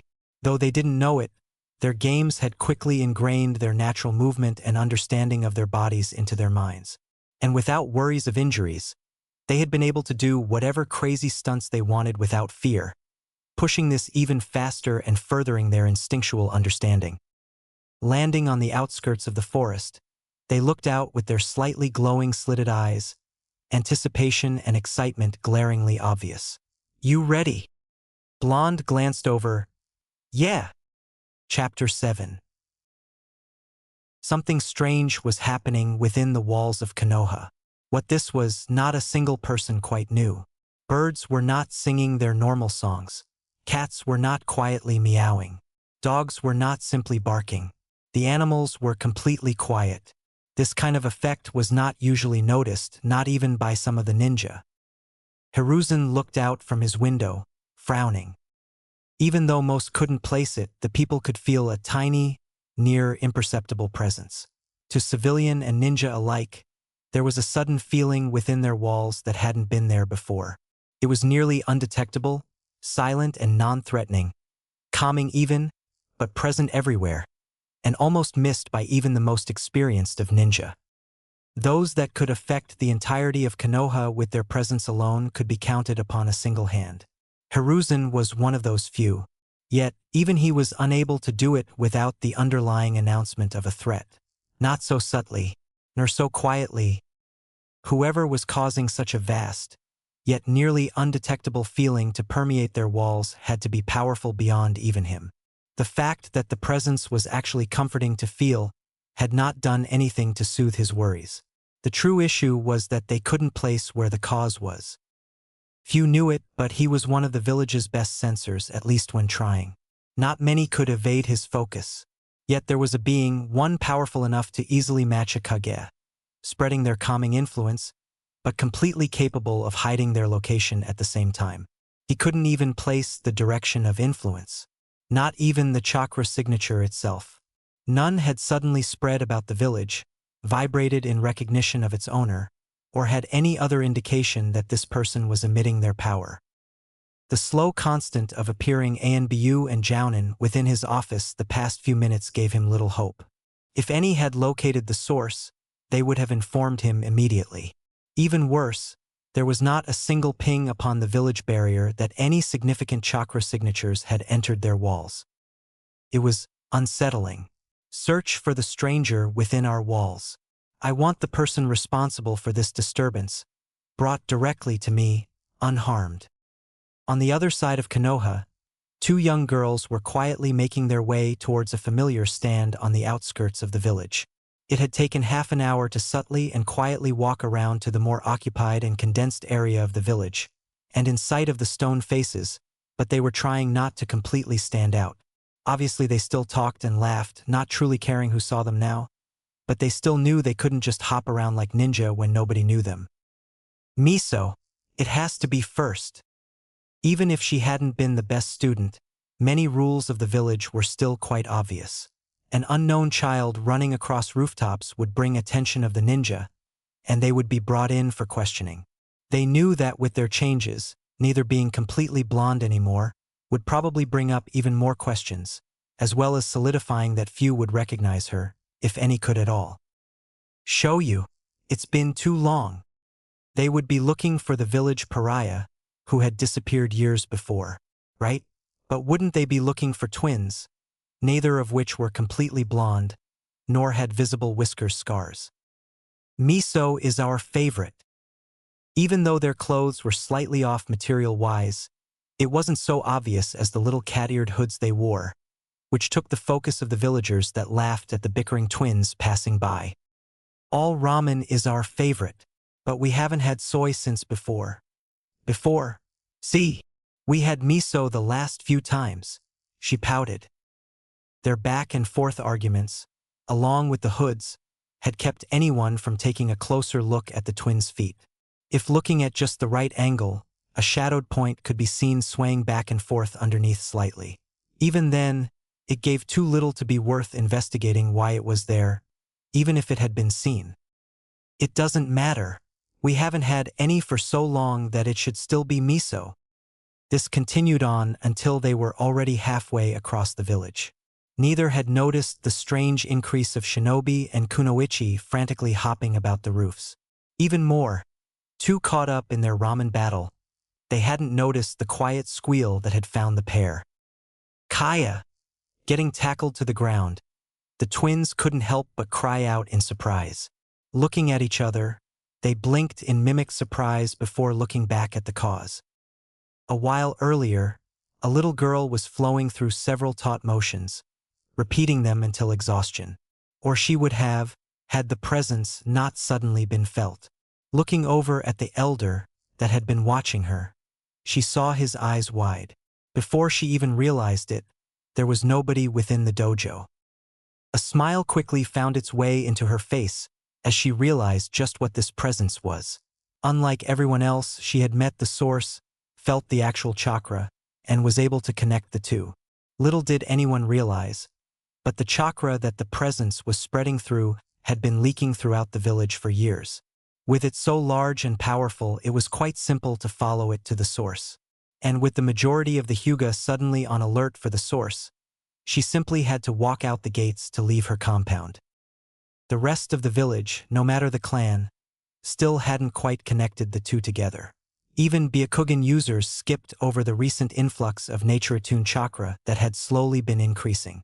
Had a single person connected the two, it wouldn't have been so difficult. The very nature of the two separate occurrences should have been simple to connect together. As it is, everyone overlooked the long increasing presence, and instead looked for a sudden large chakra signature that would be exuding massive waves of energy. Of course, no such person existed. The source wasn't putting out any chakra, but merely walking through an area that didn't have a natural filter like the Senju clan grounds did. And Hinata, despite not understanding this, was still capable of following the small trail of chakra to its source. Although not quite recognizing the pair in their new yukata, the ears quite easily marked who they were. Happy she found the two, having been unable to go back to meet them again since the festival, it shouldn't be surprising she jumped them.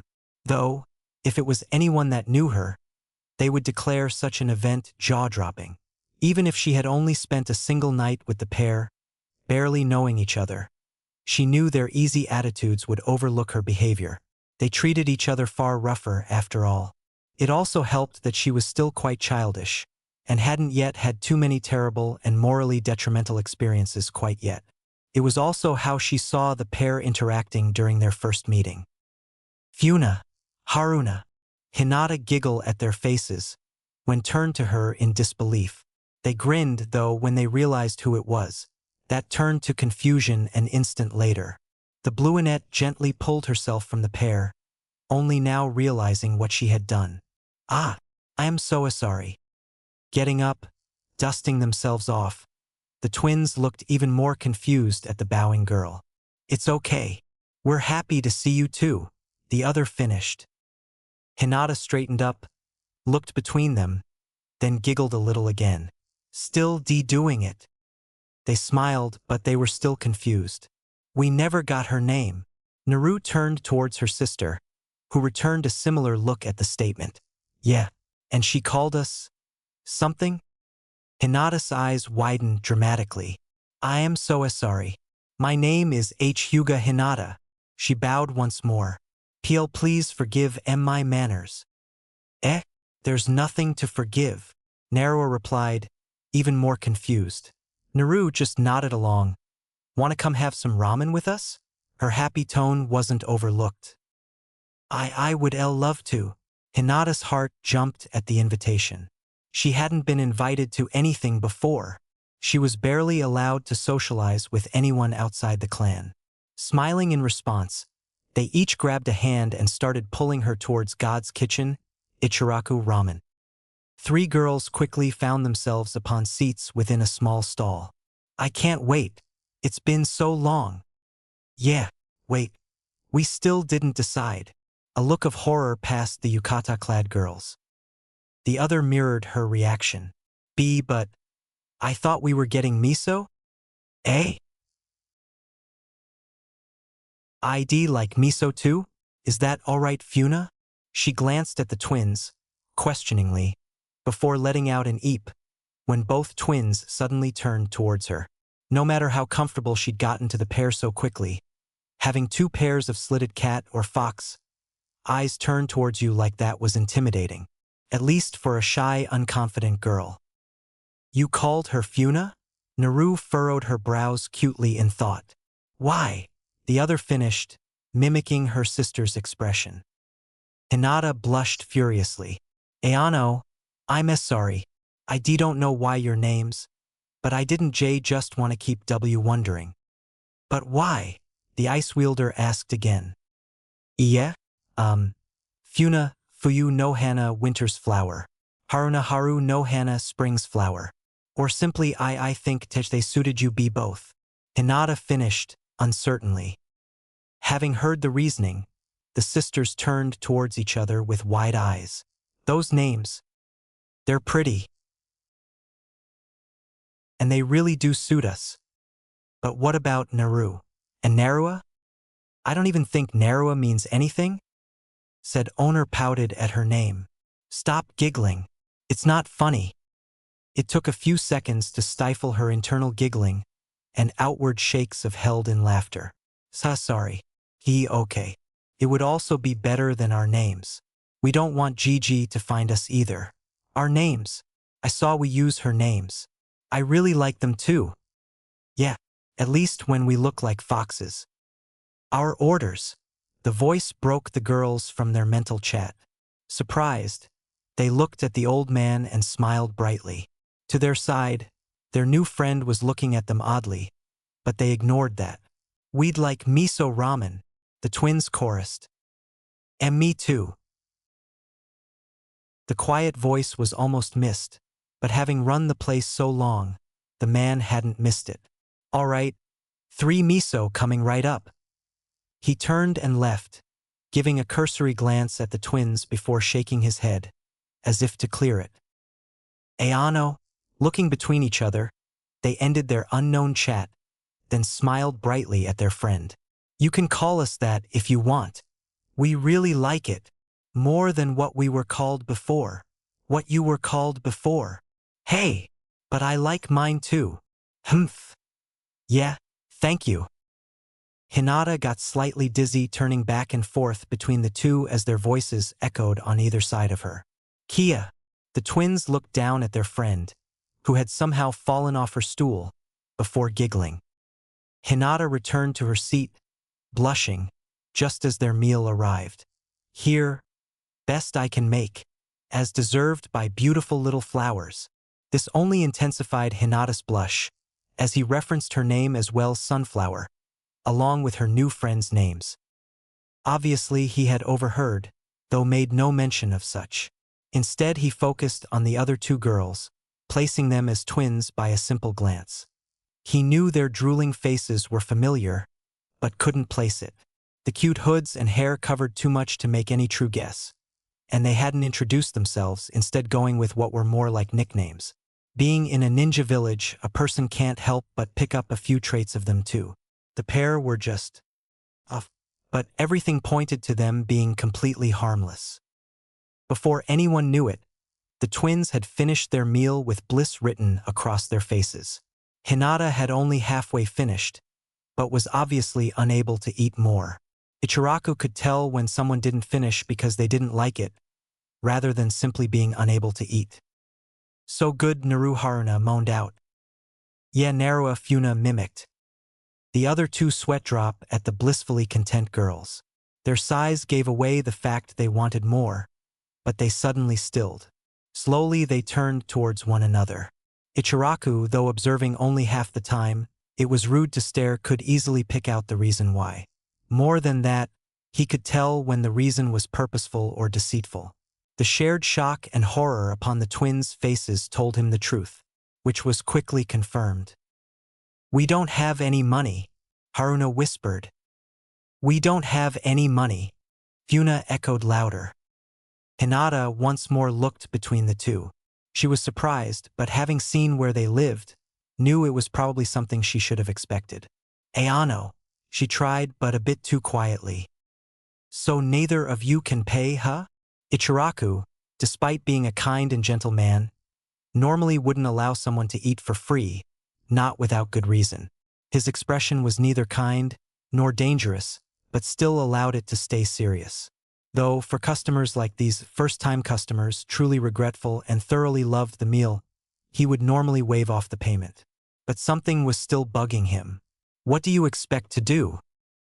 Comically, the twins hopped down, tears pouring out of their eyes, and kneeled into a position to beg forgiveness. Once more, Hinata's quiet attempt to gain attention had gone unheard. Well, unheard by the twins. Ichiraku was purposely focusing on the twins, who were praying and begging forgiveness now. He almost wanted to laugh. The meals themselves were only smalls, and usually free for children if an adult buys a meal. Though it seemed cruel, the girls still seemed to be niggling his mind for some strange reason. Glancing at the third child, no longer trying to get attention as she stared at her friends in disbelief, his eyes sparkled. If you spend an hour helping, cleaning dishes, I'll let it go." Yatta! A moment later had the girls jumping for joy, hugging each other at the acceptance and forgiveness, though more in comfort of each other as emotions struggled to break out. It wasn't so much the fact that they were allowed to work it off so much as being forgiven and accepted, once again even after wronging him by one of the few people that had done so before. A man they never wanted to push away, and almost accidentally might have. Hinata was still disbelief while the stall owner just chuckled at the children. He could remember several who were just as expressive. "All right, you two, follow me to the back." He looked at the third, almost regretfully at her sudden sad expression. Maybe this wasn't such a good idea? They seemed to have only just made friends. Still, his gut instincts were telling him this needed to be done.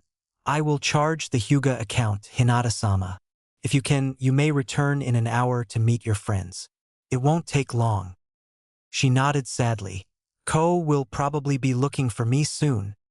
Her tone made it sound like she didn't want to return, which made the Tuchi's heart clench. For some reason he felt like he was splitting up a friendship before it even started now. "Ah, you can. Watch if you want. Maybe chat while they work." He sighed in relief as the girl eagerly nodded. He had enough room for all three with how small they were, but it was still going to be crowded. "Come along you two. Let's get you started." Chapter 8. Hyuga Hinata was shivering, though it seemed she could burst out in laughter just easily as screaming out in terror. The tilt was centered, hence her shivering. Ichiraku Tuchi was stoically stilled. It was unclear of his thoughts, though it might also be that he was passed out standing up. There just wasn't any way to tell. Two little causes were balled up, trembling, soaked with dirty soap water and broth of various types, covered in noodles, vegetables, and a myriad of various tidbits needed to make ramen. It was unclear as to what happened, but there was something distinctly wrong with the entire situation. Needless to say, but the twins were the central cause of it all. There were pots dumped and spread all about, utensils broken or stuck in walls, and a myriad of random damages everywhere about the kitchen. Taking a closer look at the true reason for such reactions from the two, one would only have to take a closer look at the twins themselves. Despite being covered in so much, it was quite easy to understand, should one have been born within Konoha. The shivering twins were literally balled up, peeking out from between a few of the tails. The girls were awaiting a reaction more than silence. They hadn't meant to cause any damage. They had even tried to fix it before their Tuchijizan saw. That obviously hadn't worked, and then somehow he saw one of the girl's ears, and then the other's tail got loose while trying to hide with her sister, which ended up causing more damage, and eventually they just wanted to disappear, which resulted with all 9 tails appearing to wrap around the girls as they curled up inside. All in all, they truly didn't even know what happened themselves. They had just wanted to fix things and hide. Neither had wanted any of this to happen. Hinata was no crying for some reason, which may have been reflected by the twins who were trying and failing to hold back their own, though the laugh/fear mixture was still present on Hinata's face. It was hard to figure her out, but the stall owner had yet to visibly react. Just as one of the twins looked towards the door in hopes that maybe they could just run away, that temporary thought was crushed. Explain. Despite the situation, the trouble the girls brought, and the twins themselves, and even himself, he could still understand that the children, all of them, were completely distraught. He himself was slightly scared, but considering the girl reactions, felt any fear dissipate. No matter their form or possible relation, he could see they hadn't meant to cause trouble. That didn't mean he was going to let them off easy. Eep! Shivering, they couldn't help their unnatural fear. This was one of, if not the only person left the twins felt they could trust. But this man didn't know them. Not here. Not in this time. They had disappeared before meeting him. We're sorry. The twins hid further within their tails, ears so flat against their heads they appeared non-existent, and nearing the point of sobbing uncontrollably. Ichiraku's hardened eyes softened slightly at the small, terrified voices. No matter what he's looking at now, he had seen how the girls had interacted, how they were obviously hiding something, and how they were visibly showing remorse. More than that, he could see they were terrified of his reaction to their special traits. Finally, he sighed. Okay, we'll go over this from the beginning. For now, just calm down. Why you won't tell on us? You won't turn us in? You won't tell the Hokage? Tucci looked into the hopeful eyes of the frightened twins he had originally hoped were originally playing a prank. As much pain as it was to see something like them, as much as he hoped that what he had heard from the rumors wasn't true, as much as he wanted to deny what he was seeing, the pained man couldn't. But he also couldn't deny that, when ignoring their unique features, what he was seeing was two simple children, seemingly afraid for their lives, which they believed depended on his decision. Which could very well be truth. That depends on the two of you. The shiver he saw was more telling than anything. Whatever the reason, they put stock in what he said. He really didn't know why, but they seemed to take everything about him seriously. Honestly, the damage wasn't even all that terrible. Though it looked bad, there was hardly any damage or loss. The stock was fine, and so were the important areas and tools. Everything was superficial, worth maybe a few hours' work to fix, and a day or two of profit. Come on, you two. Quit hiding. His final words held a slight warmth, which differed from everything previous. It was just enough to calm the twins enough to do so. Looking at each of them, it was obvious they were actually crying. Nodding, they followed his order, and pulled their tails behind them and into a single fluffier tail, poking through a small tear in their yukata. A dark feeling came from Ichiraku again, causing them to shiver and look back at him with fear. It wasn't so much that it was dark or how dark it was, but the fact that the anger was directed at the two of them. Shakily, but quickly, the two knelt in front of him in Seiza, not wanting to feel it longer or darker than they had to. They would do anything to make it disappear from their Jisan. Thankfully, he had already put a sign out telling people he had taken the rest of the day off. The man had more important matters to take care of, obviously. Tucci waited for the tails to disappear, but they merely dawdled for a few moments, staring at each other. As soon as he was going to tell them to hide it too, his patience shortening quickly, they looked up at him in fear and quickly sat as if awaiting punishment, trembling even more. Despite the confusing timing of their reaction, he ignored it. Why is there still a tail still visible? He saw them look at each other, as if having a secret conversation, which they probably were. Many ninja tend to do such. Seeing shinobi doing this was one thing, but for children to do so was a bit unsettling. He looked over at the Hyuga heiress to see her slowly calming down. At this point, she seemed more scared for her new friends than of them. He felt like he knew why, but ignored it for now. We can't hide the last tail or our ears. One of the twins spoke up fearfully, voice shaky. They had to have hid it within their yukata, if that was the case. What are your names? And I don't mean what Hinata-sama named you. He noticed the two looking at each other once more, and frowned. No, silent speak. The trouble girls looked up at him with wide, disbelieving eyes. Their flat ears went even flatter as they looked down, if that was possible, which apparently was. Sorry, Tuchijizan, they chorused together. And my name is Naru. And Narua? Now he wasn't a ninja, but he knew when something wasn't adding up. They knew his personal name, not just his family name, which he rarely gave out. And the second twin's response seemed even stranger. He'd leave that for later though. But the similar names had given him even more to think about. And it wasn't just of these two girls. No family name? He watched as their trembled forms turned shaky. Obviously, they were frightened beyond belief at the mere mention. Then they looked at Hinata simultaneously, then back to him. Obviously, this was something that was quite sensitive.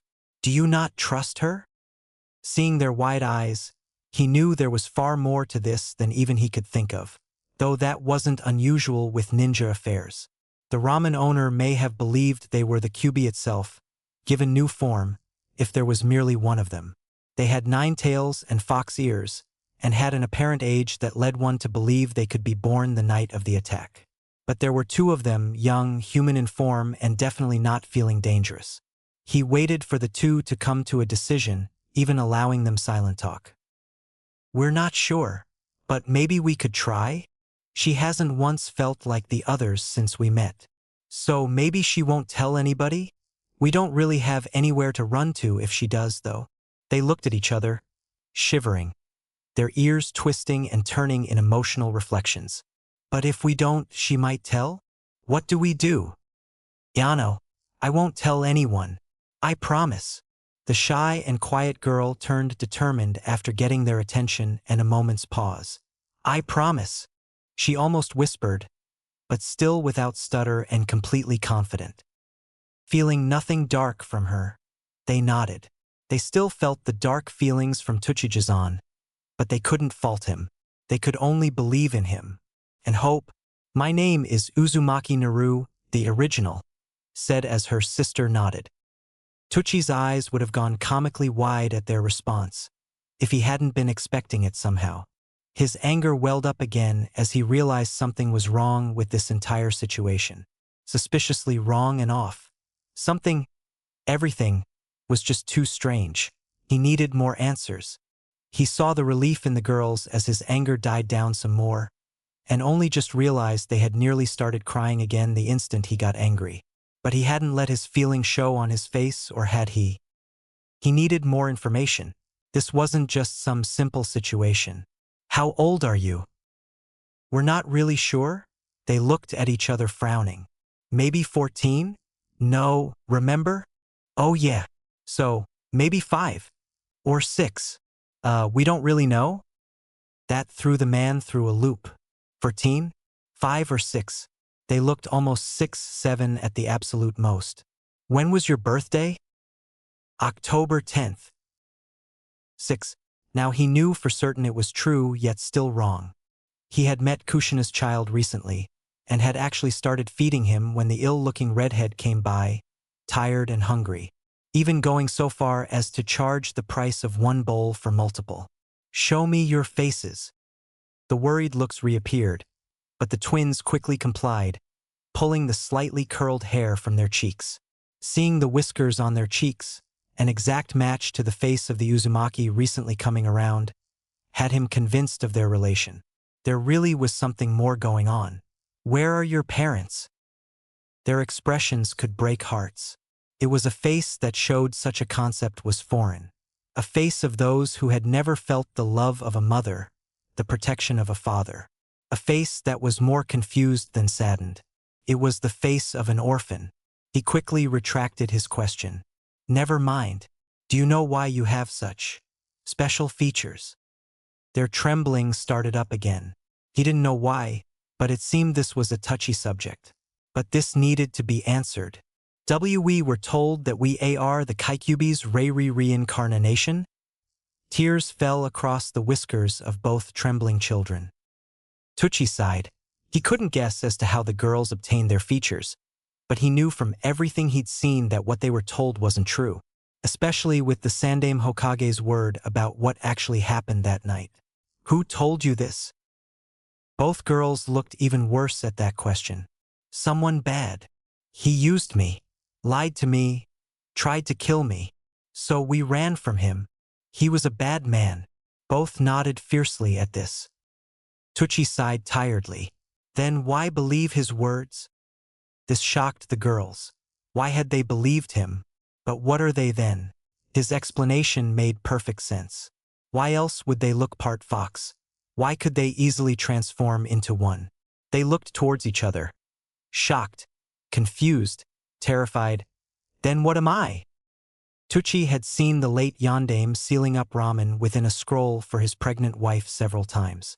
Though not versed in ninja arts, he could still see the truth, or at least understand similar concepts when explained.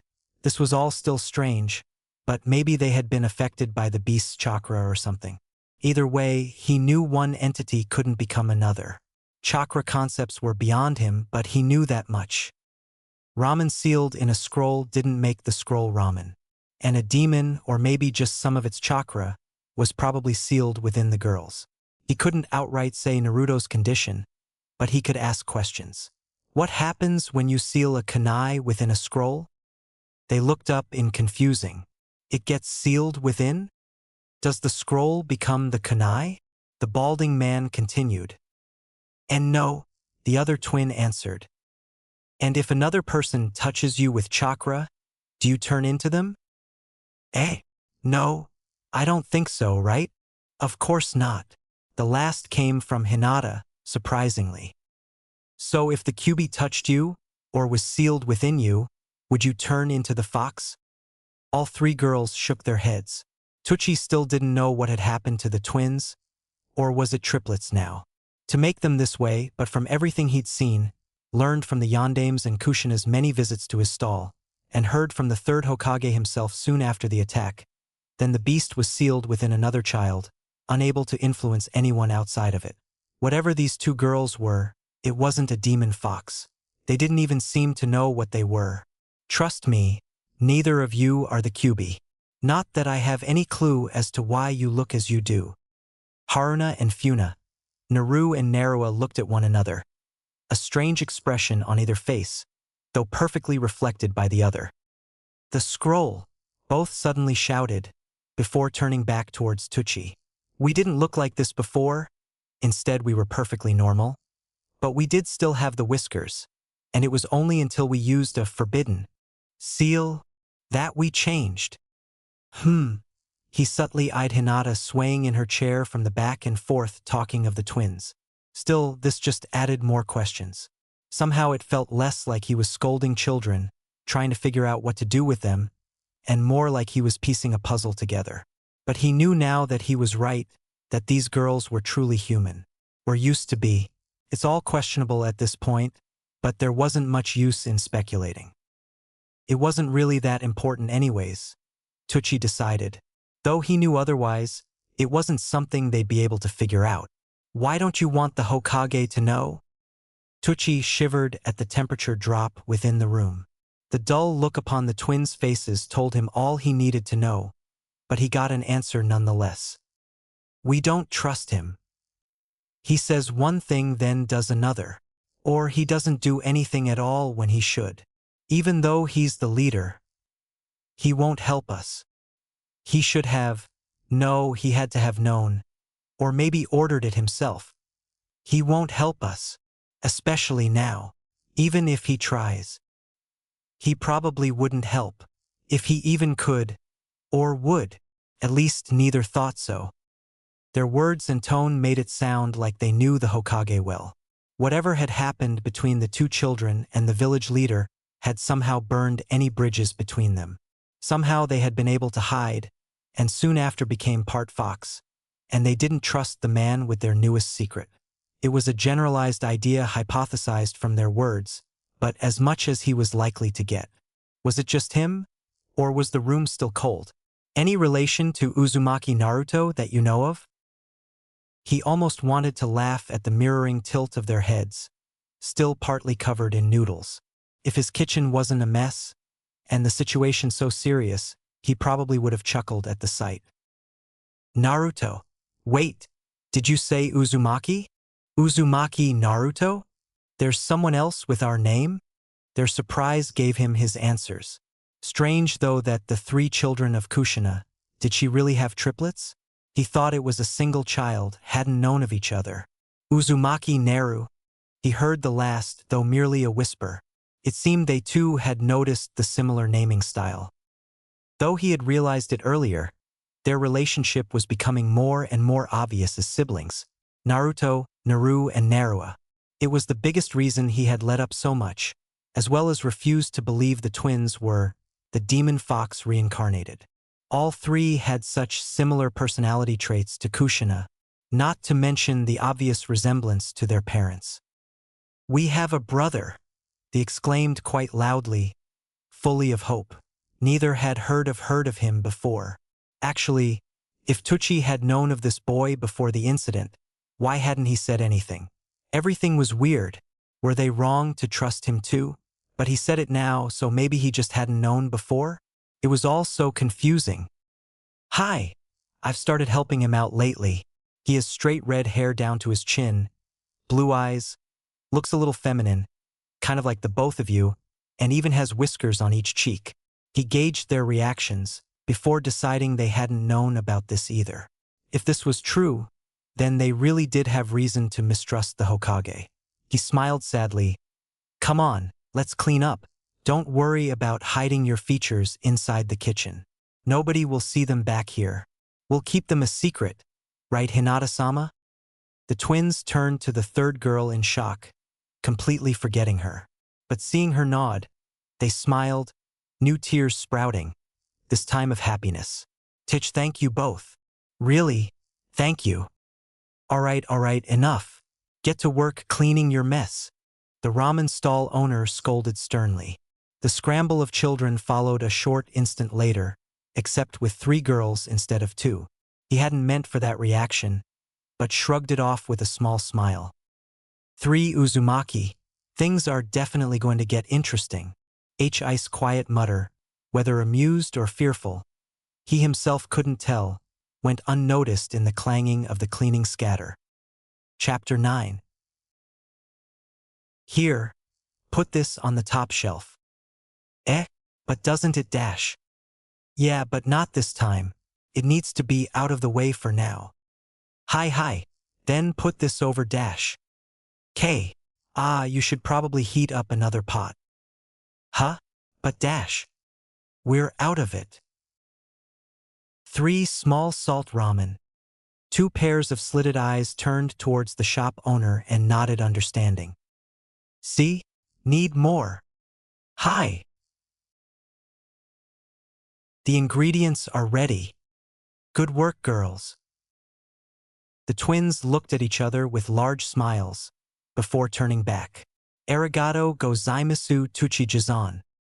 You can go for the day. I'll take care of the rest." "Hi," the 2 chirped happily. Funa pulled her apron off, slid her tail back into her yukata, and pulled her hood back over her head. Looking over, she saw Haruna had similarly hidden her features. "Ready?" Haruna nodded. "Let's go back." Heading out the side of the building, the twins made way past many people. They'd only been at it for a few days, but they were truly enjoying themselves helping their Jisan. They'd even seen Ayam come by once. She was apparently going to the academy still, so she wouldn't be able to help during the day like they were used to. Took some time, but they had eventually made their way back into the forest. Naru, Haruna, didn't know whether it was sad or not, but their home, a hole in the ground, was far more comfortable than anywhere they'd lived before the incident. A bed of flowers, in a cavern hidden from the world, in a forest that few traverse, was a far more pleasant home than an apartment with a mangy bed, surrounded by villagers that scorned her very existence. Though it may have something to do with the sister they had gained in each other. Back in Konoha Tower, Hiruzen was grimly looking out his window. Once more, the presence had dissipated. It had already been more than 2 weeks since its appearance. They had yet to find the source. The sensors couldn't find anyone pumping out enough chakra to cause such a constant effect in so short a time. They would have noticed it. His only relief was that the pressure itself held no threat, as it made itself known daily. In fact, most of the force had nearly forgotten it by now. The fact that it was a pleasant sensation had dulled their need to find it. Only those more sensitive to chakra could still outright sense it, and only sensors themselves are still actively looking for the person capable of outputting such incredible amounts without fatigue. Whatever this person was capable of, it was far more than he. At this point, the second god of shinobi was actually afraid of whatever they'd find. afraid they would come across this person and turn his or her pleasant presence into something far more terrifying pressure. While he would be capable of doing something similar, it would only be for a short time. Nowhere near the weeks of constant use that have shaken the man. He sighed as it almost completely disappeared. Instead of searching for the source of the chakra, he's had his force search for a person who is walking about at certain times of the day, specifically within the time frame that the presence appears and dissipates. The morning is more random, but the evening time is relatively the same. So far there's been no luck.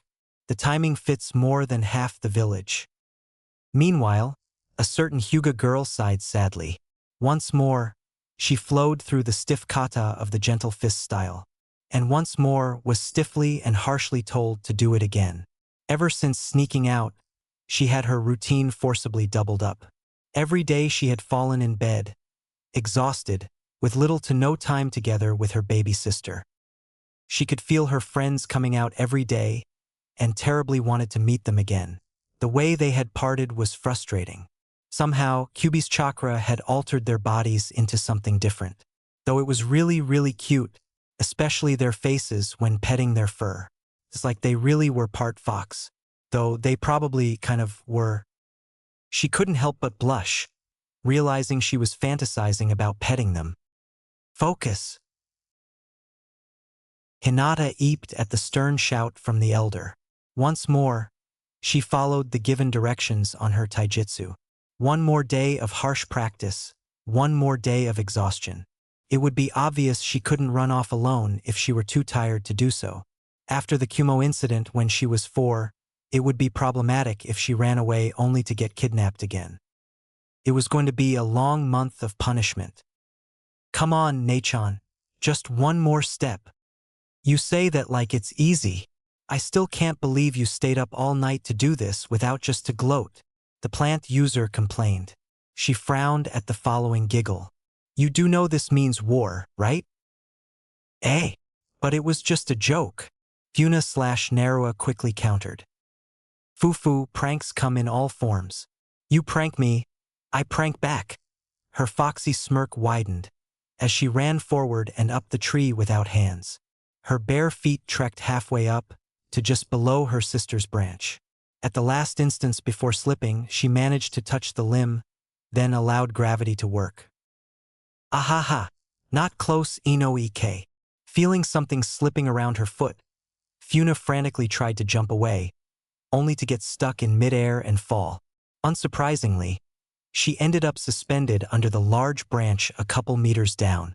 She crossed her arms in pout as she hung there, knowing escape would be tough in such a situation. Told you, Haruna/Naru stated, satisfied. Now you can hang tight while I finish up. Though it had taken weeks to get most of the way up the overly large trees, it was already in the final stretch. And if her sister finished overnight, then she should be capable of it by the end of the day. Her sister can wait until then. Tuchan, are those real? A sweet voice came from the doorway.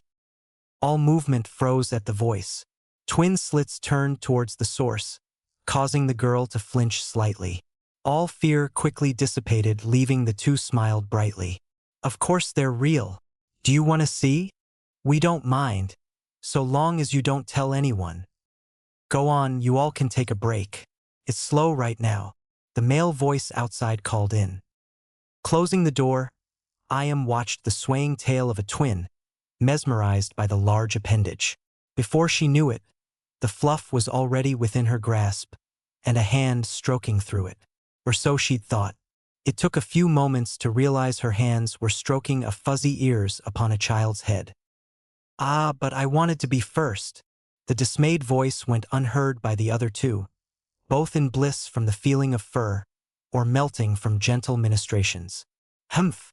Soon a smirk found its way upon her face. Turning around, a blonde tail swayed in front of the brown-haired girl's face. A small whine told her of her success. Then she too followed in the melt of pleasure. Before she knew it, Ayam was petting two of the softest furry heads and tails she had ever had the pleasure of touching. Similarly, the two under her ministrations were in a world of their own. The only comparison was their first friend, but they hadn't seen her in a while. Despite knowing from experience what feels best along their fur, it seemed neither twin was capable of truly pleasuring themselves or sister. Cough! Startled, three girls jumped and looked towards the ramen god, trying to hide the red creeping upon their faces. I could use a bit of help, if you three don't mind? Though he looked like he had sinned by interrupting the girls' enjoyment, he had a small backup of customers outside. Though rare, it was one of the few days Ayam had time to help her father. Trying to force their blushes away, three girls scrambled to do as asked. Are you really going to do this? You know it will hurt. Despite the words, her face was showing excitement at the thought.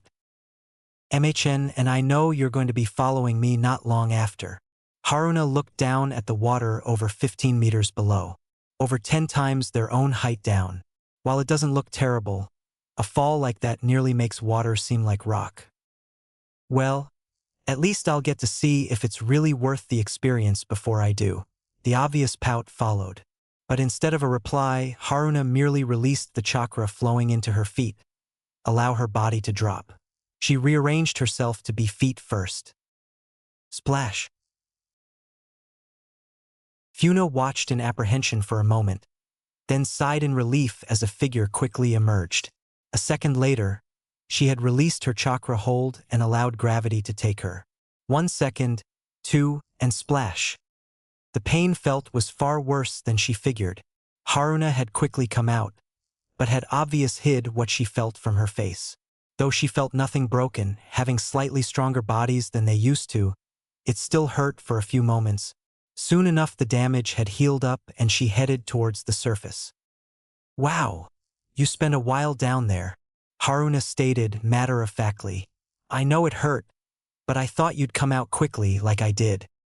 Funa, not seeing anything smugness or other abject expression upon her sister's face, pushed her previous thoughts away.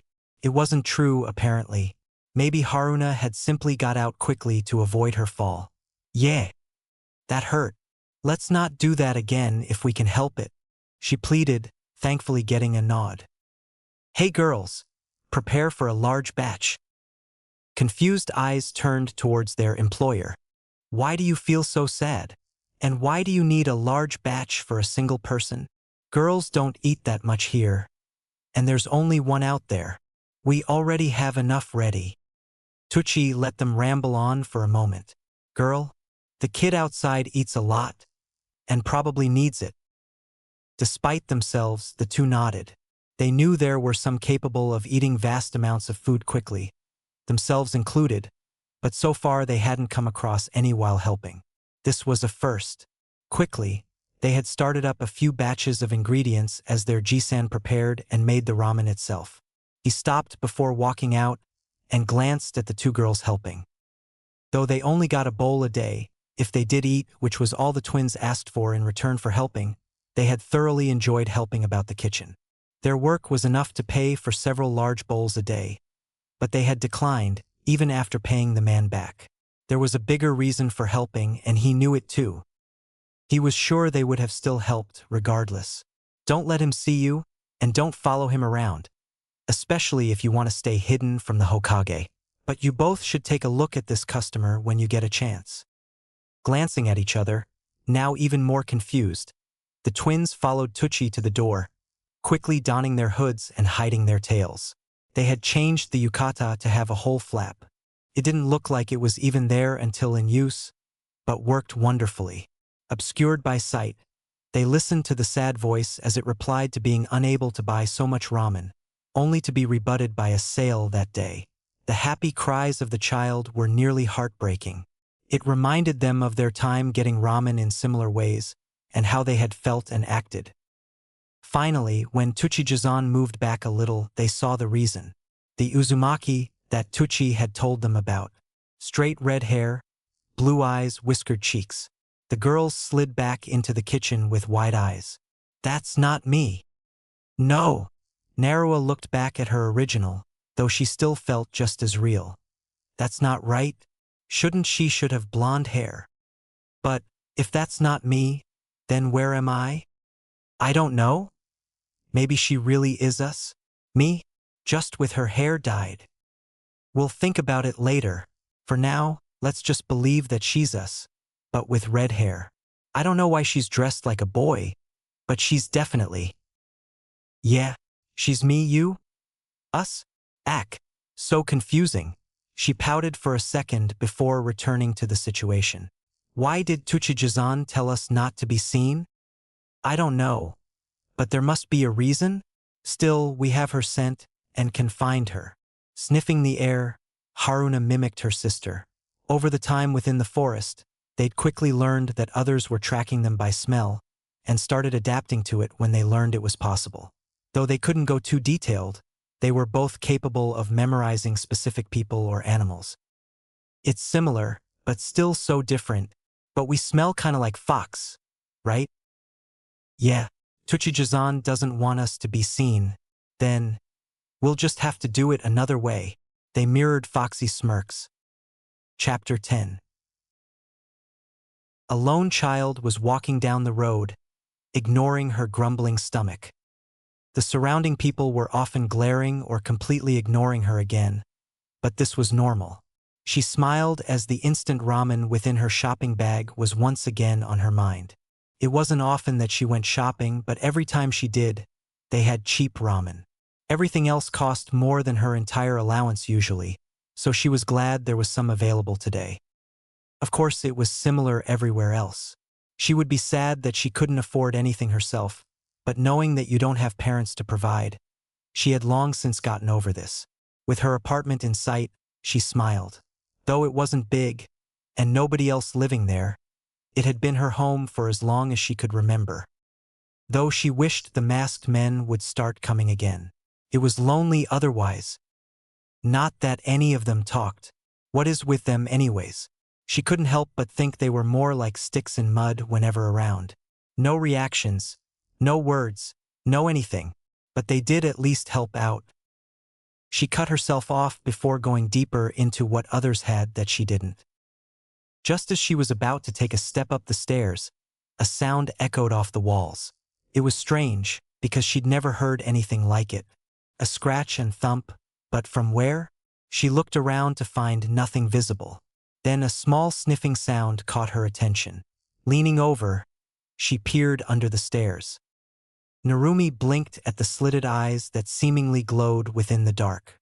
Strangely, the creature's eyes followed her own as she tilted her head at the strangeness of it all. Was it a cat? What are you doing here? Obviously, a cat wouldn't understand her words. Seeing as the hiding animal wasn't moving, she assumed this one wouldn't either. Wonder what you're hiding from. Her brows furrowed. This time, the cat did respond. She watched the glowing eyes close the gap between them. A golden-furred kitty with the fluffiest tail she had ever seen came out from under the stairs. Kaya! Narumi landed on her bottom, rubbing her now wet face. The unexpected lick had surprised her more than anything. Never before had an animal allowed her so close, let alone shown anything but fear. Her wide eyes just watched as the kitty tilted its head, obviously confused. Then she noticed the twin red stripes that coursed along its back. See cute. Kya, what's with you? She caught the kitty as it jumped into her chest, licking her face again. Huffing, Narumi glared at the animal. Before that quickly turned into the brightest smile anyone could have seen on her features in years, and started scratching the kitty behind its ears. You really like me, huh? The purring response made her giddy, and she caressed the kitty in with her free arm, while the other held it gently. Most animals run from me, but not you. Maybe you'd like to be my friend? I don't really have one of those. You know? Tebane. The purring got louder, causing Narumi to giggle. Not even wondering if there was an owner to her new friend, she took the kitty up the stairs with her weekly allowance of ramen cups. A black mask-wearing figure slid into the not-empty apartment after her ward. She had seen the entire event. She had seen every event from the morning on. This was normal, and while she wanted to interfere, was forbidden. There were no laws broken, no physical abuse, and no cause for interference. It was only her duty to protect, not to interact. As per duty, she watched the fox suspiciously. Though unable to tell what it was, she did know it was physically there. No henge, genjutsu, nor any form of deception was apparent. Though the fox felt strange, she couldn't place it. For a moment she felt a strange déjà vu, like there was a feeling she was missing. Felt natural, somehow kind of like nature, maybe even exuding the chakra the forest had been doing lately, but tossed the idea away. Why would a fox feel like the forest? But tossing the forest's chakra out, she couldn't feel anything else from it, just like any normal fox. Basically, there wasn't anything suspicious aside from its random likeness of her ward. Though there was a rumor of strange striped foxes within the forest. Maybe the reason it felt like the forest was because it actually lived there? That would make sense. But weren't there too? Well, so long as there wasn't any danger, then it was fine. Their unique appearance may have something to do with the Kyuubi's chakra. Maybe it had altered the kit somehow to give it such an appearance. That would also explain why the girl and fox had come across each other. Still, she would keep a watchful eye. That was her job after all. What? Someone is watching her. I heard. But why? Did Tsuchijizan know? Funa? Narua? Narua? Narua? Eek, what? You went quiet. Why ya? Sorry? She's petting you, isn't she? Sai, we're switching tomorrow, Databane. Eh? BBU. No, we're swapping. I want to see her too. And it's better than trying things that hurt just to see what our bodies can do. Even if we need to find out what's different about our new bodies. I really don't want to do that stuff every day. Then we're going to keep swapping. Fine, but remember, nothing too dangerous alone. No jumping from tall trees anymore. No holding breath underwater for minutes. No D. I get it. I get it. Now let me enjoy this. Funa looked back up at the smiling redhead, ignoring her indignant sister. This drew her attention, but nothing was said. Instead, she stretched up and licked again, causing the human to lightly shriek again. Despite not liking the taste, it wasn't necessarily bad. It just seemed natural to do. But the reaction was quite funny. Call her what you want, but a tricker and prankster she, both twins, remain. Ignoring the indignant huffs of the redhead, Narua looked towards the upper corner of the wall for a moment, before succumbing to she who still kept the blissful strokes rubbing along soft fur, causing Narua to lay her head back down to rest and fall into pleasured slumber. Wearily, the ANBU watched the fox.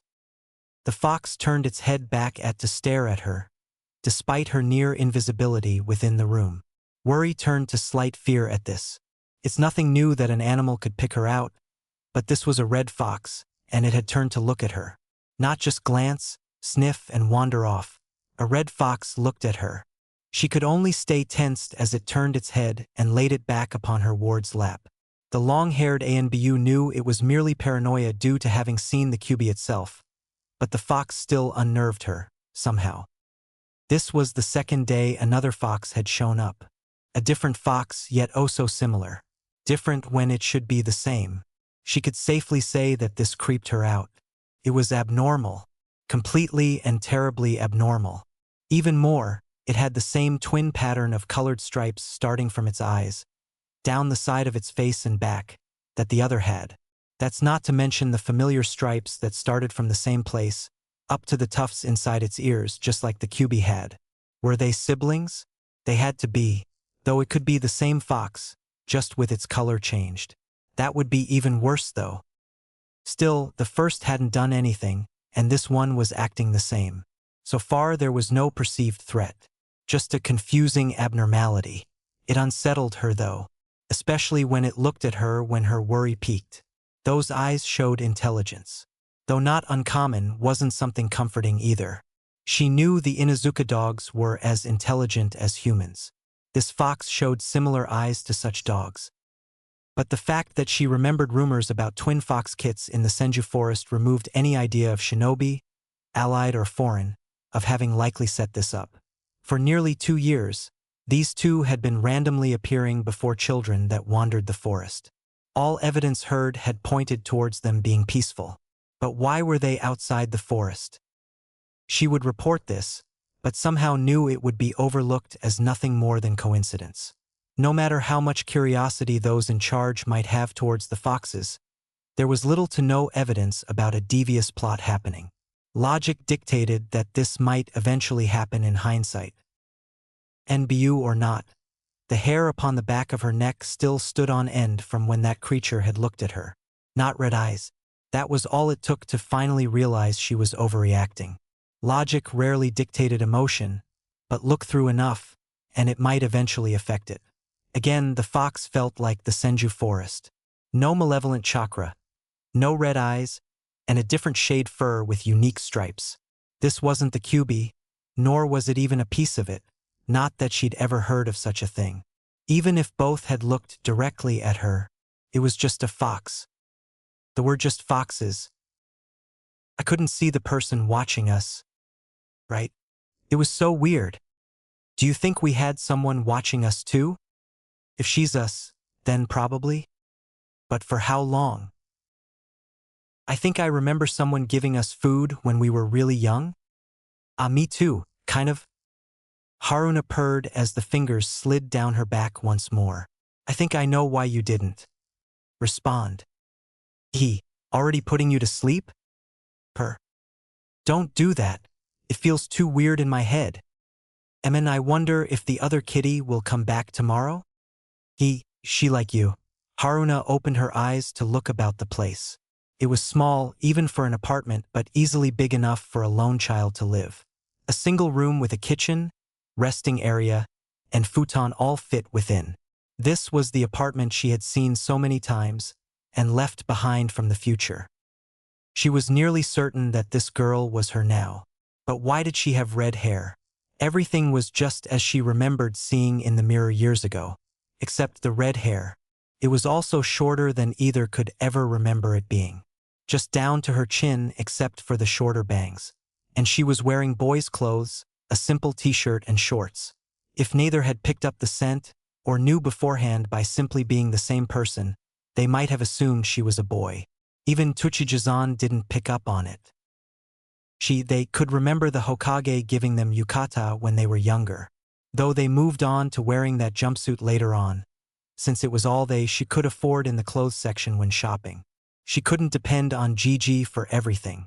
It did help keep the paint and stuff off when playing pranks, thankfully. Well, she'll see me tomorrow. Hey, I was thinking. Naru paused, wondering if it really was a good idea. This girl was them from the past, so would she accept it? Hearing the rumbling vibration again, she decided it didn't matter. She hoped so. Let's swap out working with Tsuchijizan. I forgot. We haven't seen him since we started looking for her. No, I mean. Oh, there you two are. I was wondering when you'd come back. Tucci smiled at the hooded twins.